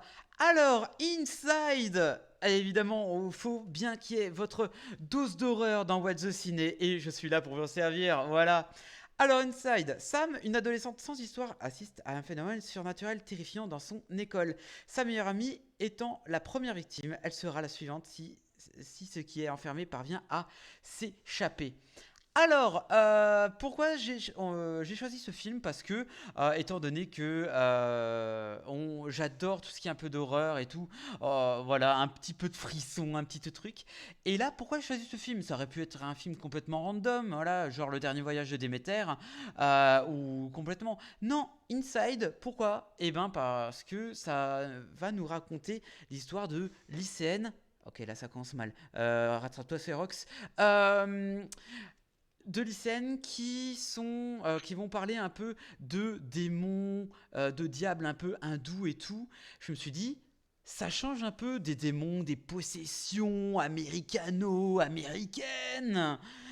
Donc, je me suis dit, bon, why not? Pourquoi pas? Il y a un truc que... Alors, je vais vous dire déjà les points positifs du film, déjà, parce qu'il n'y a pas... je n'ai pas envie de tirer à boulet rouge sur ce film. Il y a déjà la première chose qu'on voit dans le film, au-delà de l'intro, qui tu te dis, oh, wow, c'est bien mystérieux tout ça, mon cher. Et moi, je te répondrais, mais oui, Jamy, c'est mystérieux. Et ben, il y a le sens où déjà, on a vraiment le point de vue de l'adolescence. Le point de vue où ce sont des personnes hindoues qui sont dans une ville américaine, qui s'essayent, qui sont par rapport à leurs différences, vont essayer quand même, par tous les moyens, entre guillemets, c'est pas montré comme ça, mais par les moyens de se faire accepter par rapport à l'amour ou l'amitié dans le groupe. Évidemment, on va suivre Sam qui va essayer de tout faire, de faire l'acceptation dans une société, et son ex-meilleur ami qui va être tout l'inverse, qui a été complètement exclu. Donc c'est pour ça qu'il peut... Le pitch le pitch de base est intéressant en soi. Par rapport au démon qui va jouer sur l'exclusion et tout d'une minorité, qui va jouer aussi sur le conflit ado entre la modernité et la spiritualité. Je me suis dit, why not? C'est intéressant. Mais je crois que les points positifs et négatifs s'arrêtent là, malheureusement. Enfin, positifs, voilà, si on peut dire ça. Si.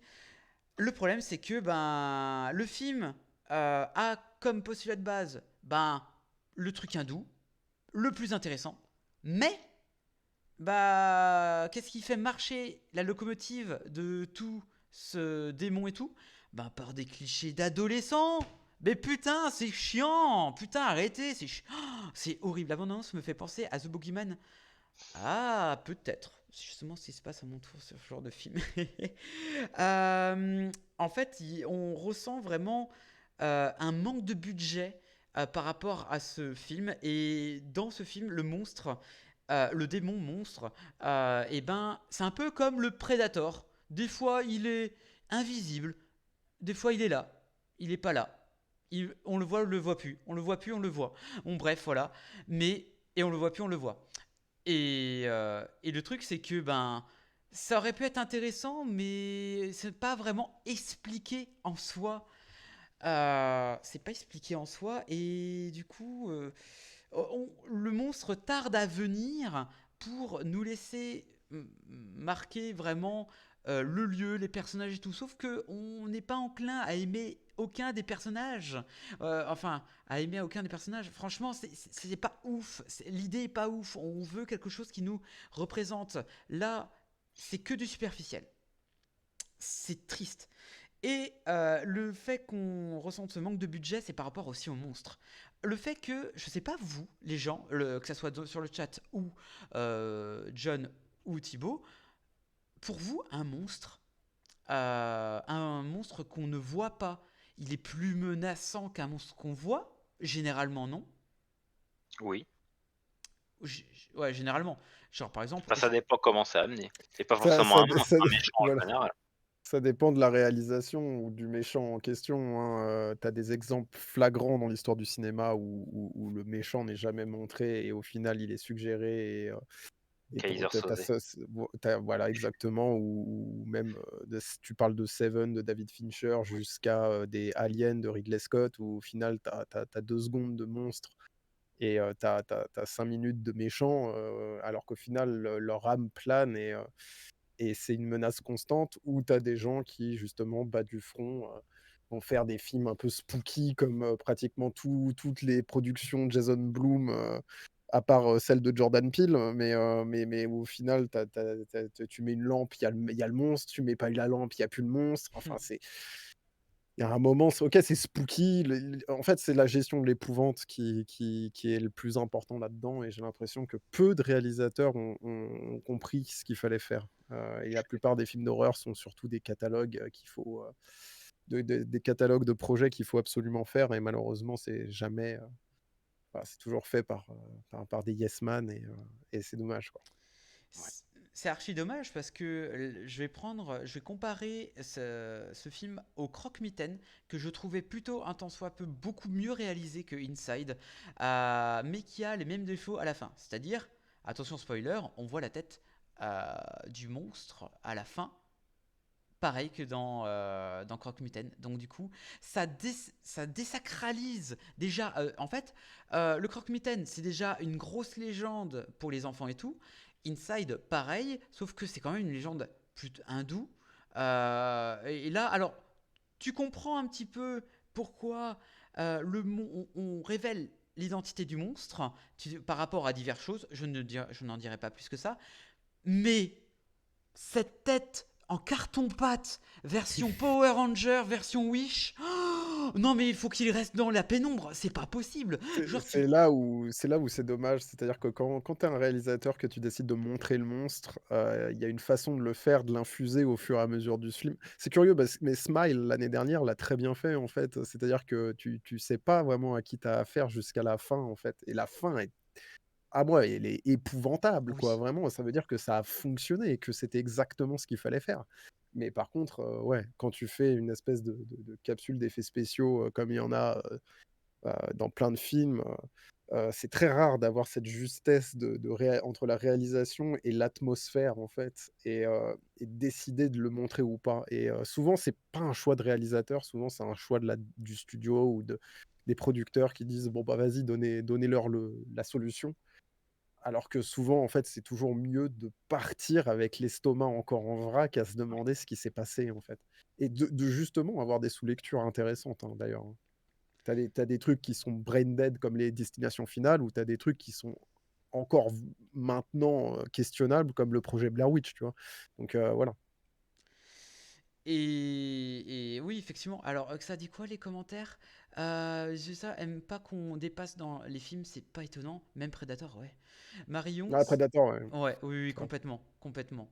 C'est qu'on imagine est parfois pire que la réalité, carrément. Enfin, tout dépend de l'imagination qu'on a. Et oui, mais justement, il y a rien de pire que l'imagination. Et justement, c'est pour ça qu'on a très peur. Par exemple, je sais pas, quand il fait noir, quand t'as la flemme d'allumer la lumière et que t'entends un bruit bizarre, tu dis oh putain, faut que je retourne à mon lit. C'est la même chose, tu vois. Mais Non, mais la question de la suggestion, après, je sais pas ce que vous en pensez, mais c'est très intéressant, en vrai, hein, que ce soit le monstre ou une situation. Hein. Moi, il y a l'un des souvenirs de cinéma qui m'a le plus traumatisé, c'est cette scène de Hard Candy avec Elliot Page maintenant et Patrick Wilson, où il y a une scène où tu sais pas ce qui se passe réellement. Et c'est ce qui fait que le film est interdit aux moins de 16 ans. C'est-à-dire que c'est tellement viscéralement suggéré. Il y a pas une goutte de sang, hein, pourtant, hein, mais c'est juste que c'est tellement cauchemardesque et au final, bah, tu te rends compte qu'ils OK, mais tu es là, tu te dis: «Ouais, non, en fait, c'est beaucoup plus prenant» et je suis complètement d'accord avec Marion, que ce qu'on imagine parfois est pire, vraiment pire, pire, pire. et donc du coup, c'est très très décevant parce que vous avez des mains d'or et vous faites quoi? Vous les mettez dans la merde en fait. C'est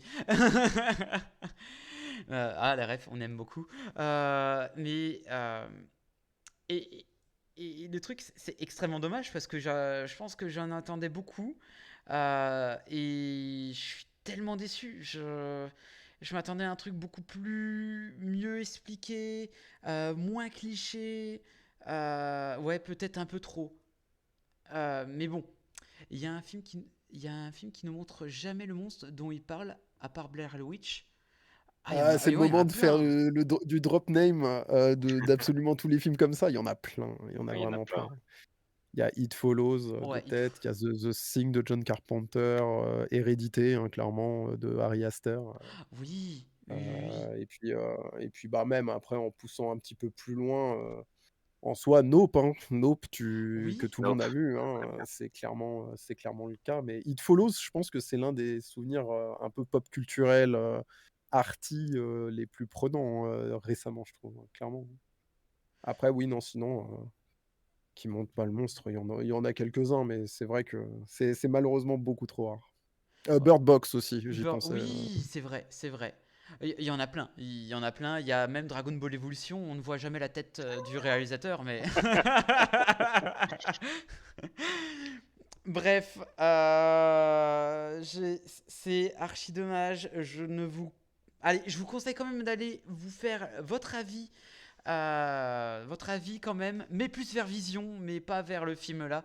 Enfin, essayez quand même, mais vous allez perdre quand même 1h40 de votre...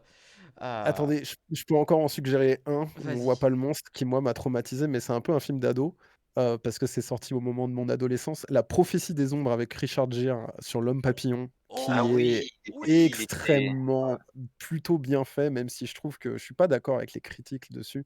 Je Il trouve que l'écrit. ça reste un film incroyable, et pourtant, alors, on voit pas le monstre, mais il y a un truc, si vous vous souvenez bien de ce film, où vous dites: «Oh, ah ouais, non, en fait, là, on le voit un peu». Mais et c'est effrayant. Moi, à chaque fois que je pense à cette scène avec Richard Gere là, j'ai les poils qui s'hérissent, vraiment. C'est une dinguerie. Ah putain, Mais c'est oui. marrant parce que moi, l'effet papillon, je l'avais vu, bah pareil, j'étais ado. Et Ah non, c'est pas l'effet papillon, c'est la prophétie des la ombres. prophétie des ombres, Ouais. pourquoi j'ai dit effet papillon, je sais pas. Et en fait, c'est marrant parce que j'ai connu la légende du Mossman, justement, bien Ouais, après avoir vu le film. Et en fait, c'est là où j'ai fait le rapprochement. Et je fais, mais en fait, c'est une vraie légende et je ne savais pas. c'est une vraie, ouais, et des sightseeing, qui ont été vus de l'homme papillon à travers le monde. Je crois qu'il y a Voilà. un très bon jeu vidéo aussi qui joue un peu sur la suggestion d'un truc.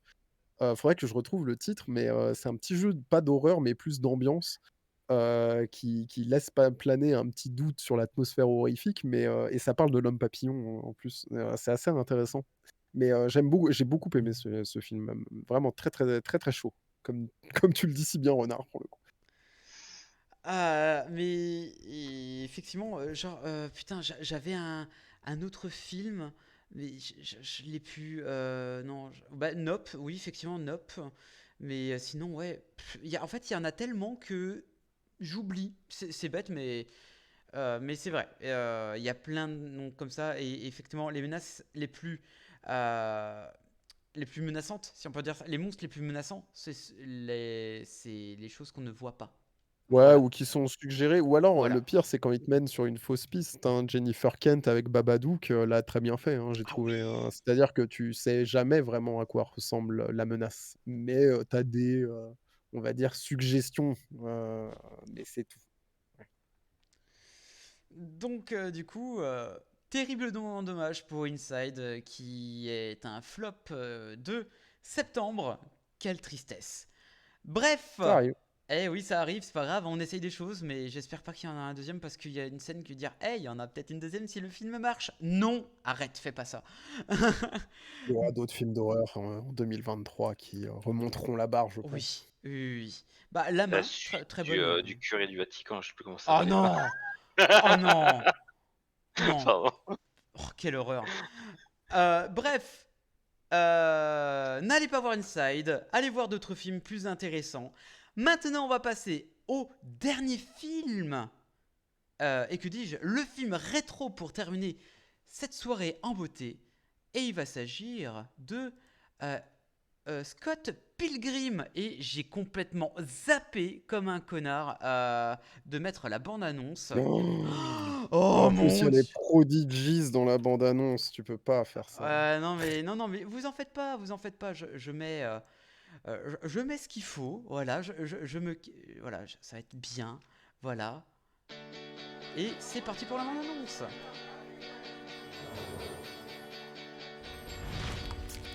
Eh, quoi de neuf? Je vais te laisser tranquille pour toujours.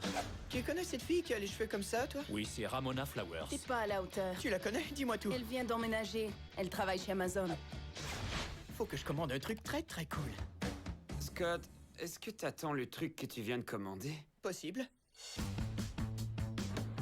Scott Pilgrim? Salut, je voulais te demander de sortir avec moi et j'ai réalisé à quel point c'était stupide. Ah, c'est rien, faut que tu signes pour ce truc-là. Ça te dirait qu'on sorte ensemble, peut-être? Bon, si j'accepte, tu vas signer pour ce paquet.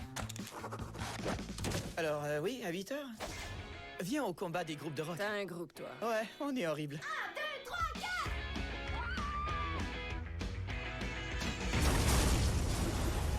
Monsieur Pilgrim, je suis le premier ex-amoureux sadique de Ramona.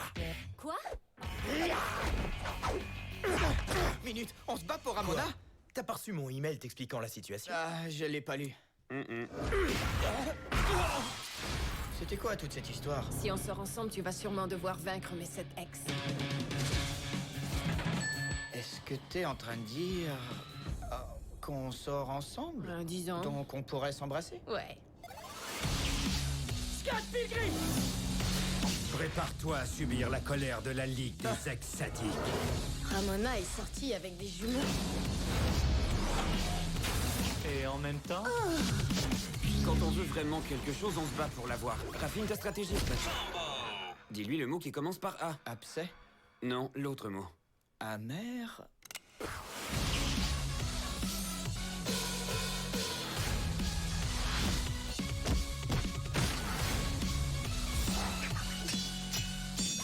Qu'est-ce que tu fabriques? Je vais me chercher une vie.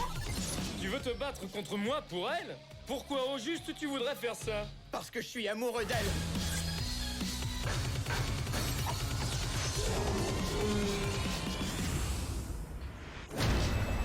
Scott Pilgrim versus le monde. La prochaine fois, évite les filles qui ont eu 11 ex sadiques et vicieux, mon vieux. 7 en fait. 7, c'est pas si mal.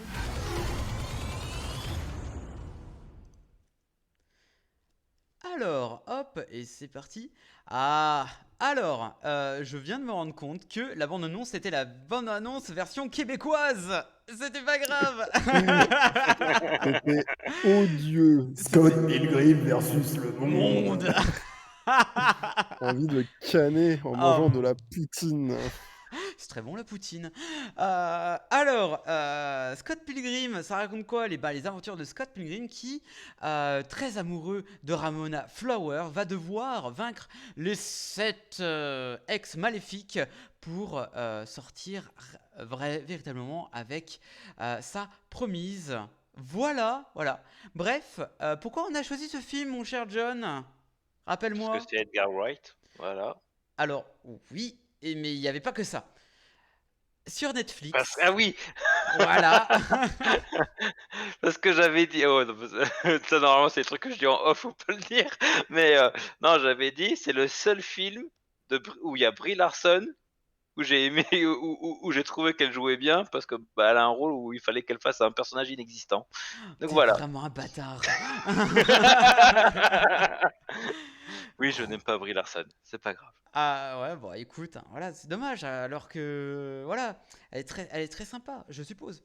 Alors, Scott Pilgrim, pourquoi on l'a pris? Parce que ça a fait l'actualité il y a un mois où on a appris que Netflix allait faire une suite en BD animé des aventures de Scott Pilgrim. Et ça pouvait être très sympa de voir... de le faire en version rétro, sachant que je ne l'avais pas vu et je le vois avec mes petits yeux. Là, je l'ai vu il y a un mois. J'ai dit, bon, c'est cool, mais c'est montre trop cool en fait, Scott Pilgrim. Bon, il y a certains personnages, c'est tête à claque, mais tête à claque, mais sympathique quand même. Mais avant tout, Thibaut, qu'est-ce que tu éprouves pour ce film ? Alors, ce film, moi, je l'ai vu quand j'étais en master ciné, au moment où il est sorti. C'était mes dernières années d'études donc à Paris. Et au final, j'aimais beaucoup Edgar Wright parce que j'avais vu à peu près tous ses films. Hein. Je suis au cinéma, Shaun of the Dead, que j'avais poussé ma daronne à venir voir avec moi au Cinoche, qui m'avait emmené dans un Cinoche méga loin pour pouvoir le voir avec moi. Hot Fuzz, pareil. Et c'est devenu un petit rituel. Et puis quand Scott Pilgrim est passé, en fait, le problème, c'est qu'il n'était pas diffusé ultra nationalement au cinéma. Oui. C'était une énorme déception, mais le fait est que je faisais mes études à Paris, donc du coup, je me suis dit, c'est le moment idéal pour pouvoir aller le voir. Mais pourtant, un petit aspect de flemme, puis le fait qu'il soit sorti aussi en octobre, novembre, c'était pas forcément meilleur moment à la rentrée pour le regarder. Et donc je me suis dit, c'est pas grave, je vais le sacrifier, puis je le verrai en Blu-ray quand il sortira, c'est pas un problème. Et j'ai un pote dernière minute qui me dit, non, va le voir, franchement, je te jure, c'est une dinguerie, personne le voit maintenant, mais je vous jure que ça va être une dinguerie. Donc j'ai sauté dans une salle de cinéma à ce moment-là. Et du coup, c'est vrai que le travail sonore, le travail de réalisation, le fait que ce soit un rythme effréné pendant pratiquement 1h40, 2 heures, et que ça ressemble vraiment en fait. Après, moi j'ai lu un petit peu le roman graphique et c'est vrai que c'est limite, mais plan par plan en fait, un remake du roman graphique. C'était vraiment, vraiment incroyable dans sa substance narrative. Il y a beaucoup de choses, mais encore une fois, comment il a pu le mettre avec en plus sa patte de réalisateur où on sait à quel point il aime le montage, on sait à quel point il aime jouer avec l'appréhension qu'on a du montage et la comédie visuelle. Edgar Wright, c'est un génie de ça pour le coup. C'est-à-dire qu'on passe d'un plan à un autre à un moment donné du film qui, moi, me fume parce que ça commence une conversation, quelqu'un fait un geste et en fait, ils sont dehors et en fait, c'est vraiment très théâtral, très artistique et pourtant lisible au possible. Et donc, du coup, que ce soit sur l'extraordinaire aspect constructif du film et le côté divertissant aussi de l'histoire et le fait que tout le monde a l'air de s'éclater comme des petits fous à interpréter leur rôle à la perfection avec au final, Michael Cera qui jouait déjà des geeks un petit peu puceaux dans tous les films. Là, interprète le truc à la perfection. On connaissait pas Marie-Elisabeth Winstead à part Destination Finale 3 et finalement elle fait un truc de fou ici. Aubrey Plaza qui commençait déjà à faire son rôle qu'on voit dans Parks and Recreation de nana un petit peu Daria, dark emo, cynique. Et je trouvais que tout l'ensemble était quasiment parfait et Chris Evans qui débarque, Tellement enfin drôle. tous ces autres acteurs qui gravitent, qui font les méchants ex jusqu'à Jason Schwartzman qui est incroyable dans ce rôle-là, qui aurait dû faire du cinéma un petit peu plus grand public depuis longtemps. Là, il trouve un rôle parfait à sa hauteur. J'ai trouvé que le film était, enfin reste pour moi l'un des petits, d'une coquetterie visuelle, énergique, qui fait que, c'est peut-être l'une des meilleures adaptations de comic books, qui puissent exister, pour être honnête. C'est très curieux que Brian Lee O'Malley n'ait rien adapté d'autre, que ce soit en série ou au cinéma après. Parce que le film a fait quand même un flop, hein, et au Oui. cinéma, il faut le dire, hein. Il a eu un succès culte après, ce qui est génial pour le coup, et ce qui l'a érigé en tant qu'excellent film. Maintenant, vous pouvez le voir dans des nuits, dans des reprises, etc. Parce que Edgar Wright s'est érigé en tant qu'excellent réalisateur maintenant. Mais voilà, c'est un film que je vous invite à voir si vous avez une séance de cinéma pas loin de chez vous qui le diffuse, parce que c'est vraiment, on s'en prend plein les oreilles et plein les yeux, vraiment. Et puis l'aspect jeu vidéo, parce que c'est pas une adaptation jeu vidéo, c'est pas du tout ça. Ils ont fait un jeu vidéo après, hein, évidemment. Mais pourtant, il y a tout ce côté vidéoludique qui revient et qui en fait aussi, on dirait, l'une des meilleures adaptations de jeux vidéo, alors que c'en est pas une. Mais, C'est ça. mais vraiment excellent et c'est un tour de force d'avoir réussi à faire ça vraiment, vraiment fortement. Et puis, dernier mot sur les chorégraphies des séquences de baston qui, pour Michael Cera ou Jason Schwartzman, qui sont clairement habitués à faire du Wes Anderson ou des films plus indépendants, les voir se tabasser avec une chorégraphie qui pourtant est plutôt badass. Moi, je reste quand même sur le cul de savoir comment ils ont fait. Franchement, c'est inventif, c'est unique, c'est drôle, c'est visuellement attirant. Donc voilà, c'est tout ce que j'ai à dire sur le sujet. Et, je l'ai acheté en Blu-ray le jour de sa sortie. Tu m'étonnes. Magnifique. Ben pour moi, voilà, à l'inverse de toi, oui, je l'ai vu il y a un mois. Je me répète, je suis désolé, hein, je deviens vieux. Je l'ai vu, voilà, avec avec barre de son et tout, vraiment la panoplie, vraiment. Et franchement, j'ai passé un pur kiff sur ce film. Au départ, je me suis dit c'est un jeu vidéo. Non, mais en fait, attends, ils sont dans un jeu vidéo? Non, ils sont dans autre chose. Et en fait, je me suis arrêté de me poser la question, est-ce que c'est la vraie vie ou pas? Et j'ai voulu voir vraiment sur l'aspect technique. Et on m'a toujours dit, Edgar Wright, il a quelque chose, il a une patte. Effectivement, parce que quand j'ai connu Edgar Wright, c'est grâce à la trilogie Cornetto que je trouve très très bien. Bon, on pourra parler peut-être du troisième opus, enfin du troisième film, qui a beaucoup fait des vagues. Mais effectivement, on voit de la mise en scène, on voit du rythme par rapport à la séquence est faite sur la chanson. Vraiment, on rarement vu ça. Et d'ailleurs, bon, c'est pas mon film préféré de Edgar Wright. Je crois que mon film préféré, que ça va être euh, Last Night in Soho, que je trouve incroyable.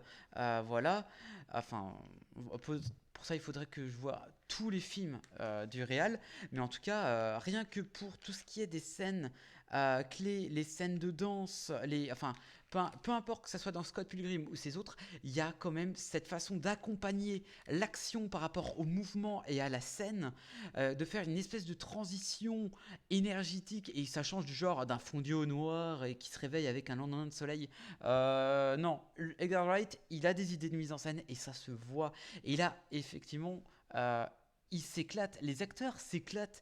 Et franchement, quand je vois Brie Larson qui joue normalement, enfin là dans les Captain Marvel, et Chris Evans qui est pour beaucoup encore Captain America, tu te dis mais putain, mais cet acteur, il a joué dans des comédies, mais complètement what the fuck. Scott Non, Pilgrim. mais c'est vrai qu'en replaçant dans son contexte, Scott Pilgrim, il est de 2011, je crois, non, c'est ça, 2010, ouais. 2010-2011. Ouais, bah oui, ouais, Chris Evans, c'était pas encore Captain America, mais il avait fait Ouais. des gros blockbusters. Et Brie Larson, c'était une pop star qui jouait dans une série produite par Spielberg. C'était vraiment genre un petit tremplin aussi, je pense, Scott Pilgrim. Et ils avaient besoin d'acteurs jeunes qu'on reconnaît un petit peu. Et du coup, je pense que c'était un très bon tremplin pour eux, hein, pour être honnête. Ah mais complètement. Et le truc c'est que tu disais aussi que ce film a fait un four. Alors c'est pas étonnant parce que Teddy avait dit il y a quelque temps déjà que les films d'Edgar Wright, voire même des producteurs réalisateurs français, anglais, sont très mal desservis en France. C'est pour ça que, je reprends encore l'exemple de Last Night in Soho. Last Night in Soho a fait un four parce qu'elle a été très très mal Ouais. mis en France. Voilà. En fait, c'est très problématique. C'est toujours Studio Canal et Working Titles qui sortent les films. Donc vous reconnaîtrez les logos hein, quand vous les verrez. Et c'est un peu dommage que ce soit. En fait, je peux comprendre que ce soit eux derrière, etc. À part Universal aussi, je crois que c'est Universal qui s'est chargé quand même de Scott Pilgrim.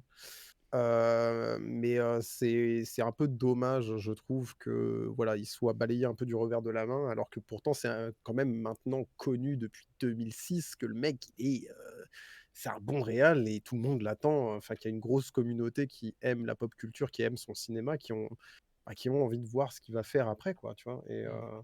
Et donc ouais, c'est un peu dommage, hein. C'est extrêmement dommage.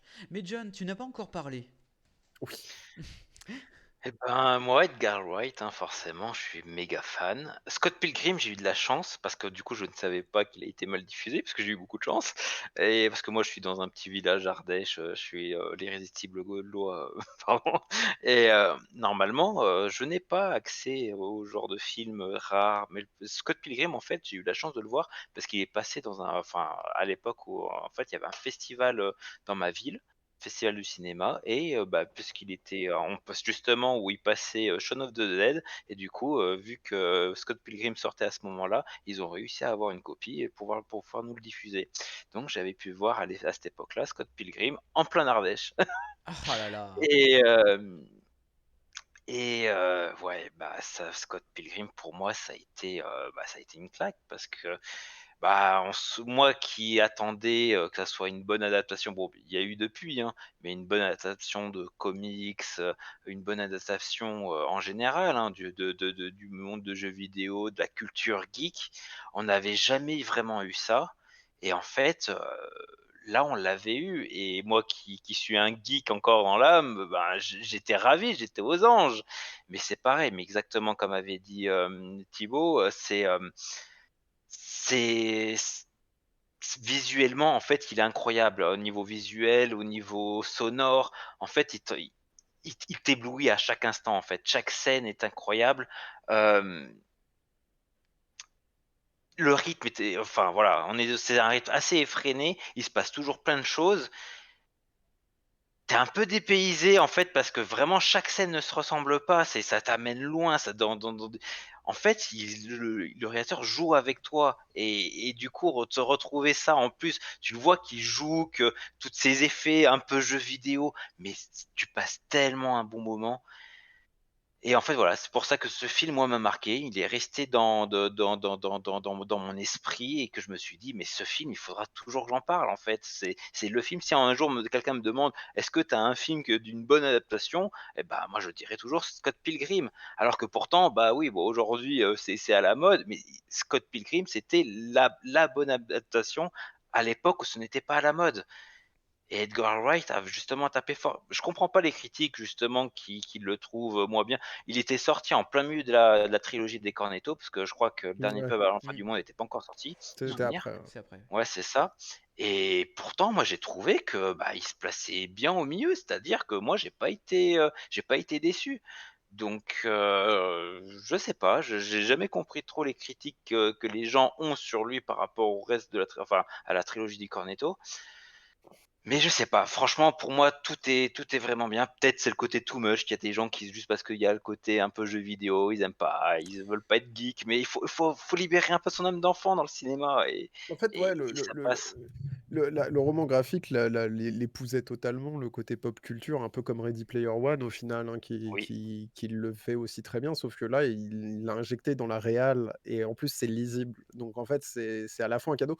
On le dit beaucoup, hein, qu'il s'est amusé, Edgar Wright, là-dessus, mais derrière, je pense que c'est un travail titanesque de préparation pour être sûr et Complètement. certain que tout soit bien placé et que tout soit bien clair et net pour tout le monde.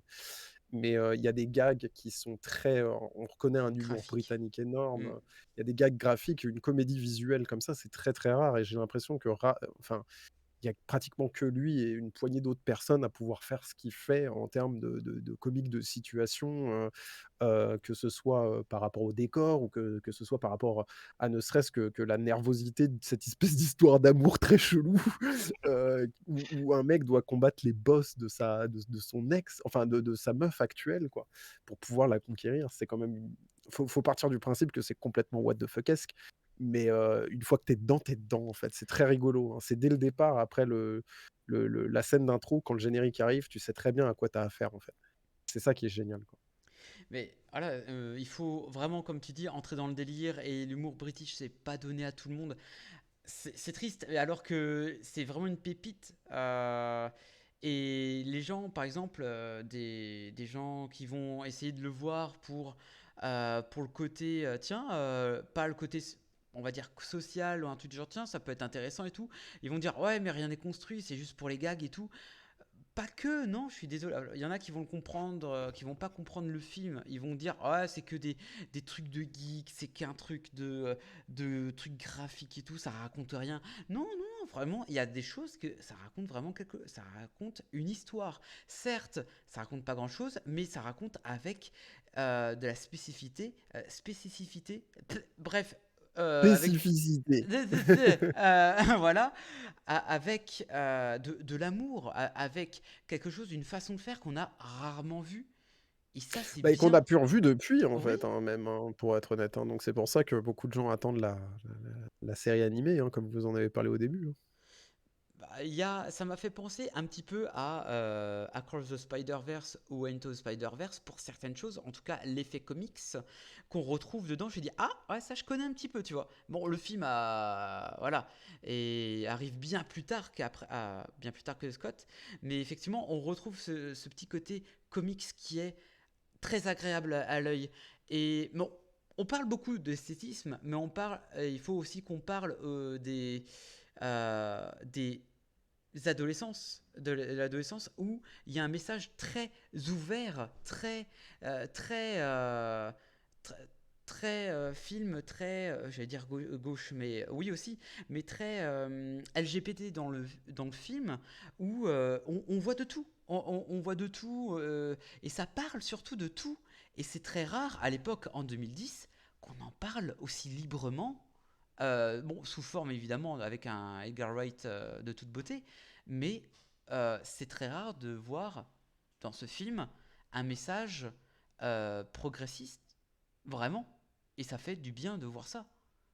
Ouais, après, je pense que c'était en fait, je sais pas si vous avez lu, forcément ce qu'a fait, l'auteur, hein, mais Je peux vous conseiller Seconds, qui est l'autre roman graphique qu'il a écrit, qui qui justement, en fait, une fois que tu as vu Scott Pilgrim, c'est très rigolo, une fois que tu as vu Scott Pilgrim, que tu as pas forcément lu, hein, mais que tu as vu et que tu lis Seconds après, tu te dis: «Ah oui, non, en fait, c'est quelqu'un qui clairement, en fait, pour lui, c'est ancré dans son ADN, même dans son œuvre et puis, voilà et on c'est là et on doit le voir» et c'est vrai que comme tu le dis, moi, c'est quelque chose qui m'a pas plus marqué que ça parce que ça faisait partie un petit peu du Oui. lore de la de le des méchants ex, justement. Mmh. Mais oui, le moment où Scott se rend compte qu'elle a une aventure avec une nana, je trouve le moment, en fait, qui justement, c'est là où le progressisme est intéressant, c'est qu'en fait, il s'en est pas rendu compte que c'était possible et du coup, on voit cette espèce de compteur où où on voit son cerveau qui dit: «Ah putain, j'ai compris» et du coup, en fait, ça lui prend trop de temps, mais ça m'avait fait vraiment rire, quoi, pour le coup. Donc du coup, voilà, j'ai trouvé vraiment très, très, très bien emmené. C'est pas comme, par exemple, je vais prendre Netflix, par exemple, ou d'autres programmes, voilà, qui mettent, tiens, on est LGBT, on va mettre tout plein de pancartes LGBT pour dire, eh, regardez, regardez-nous. Non, ils le font très mal. Là, ça marche très, très bien, surcouche d'humour et tout, et ça marche pas mal. Bonjour à toi Emma, comment tu vas? Enfin bonsoir, pardon. Et donc là, c'est très très bien, c'est bien emmené par rapport à des diverses séquences. C'est emmené naturellement, pas lourd, pas aussi lourd que Netflix le fait. Je prends Netflix, mais ça peut être ça peut être, ça peut être comme Disney, ça peut être comme Prime et tout, hein. Mais En là, fait, disons que le faire avec des gros sabots, enfin la représentation, c'est génial, hein, franchement tant mieux, au moins elle est faite. Mais le faire avec des gros sabots comme on peut le voir, oui, en effet, sur certaines plateformes, pour un peu forcer le progressisme, et faire du progressisme washing même à certains abords, pour avoir, plus d'abonnés et plus de marketing et plus de machin, bah, là, en fait, dans le film, c'est juste dans la diégèse de la narration, en fait. C'est juste là parce que en Oui. fait, il faut que ce soit là et c'est très bien, hein, je trouve que c'est très bien amené.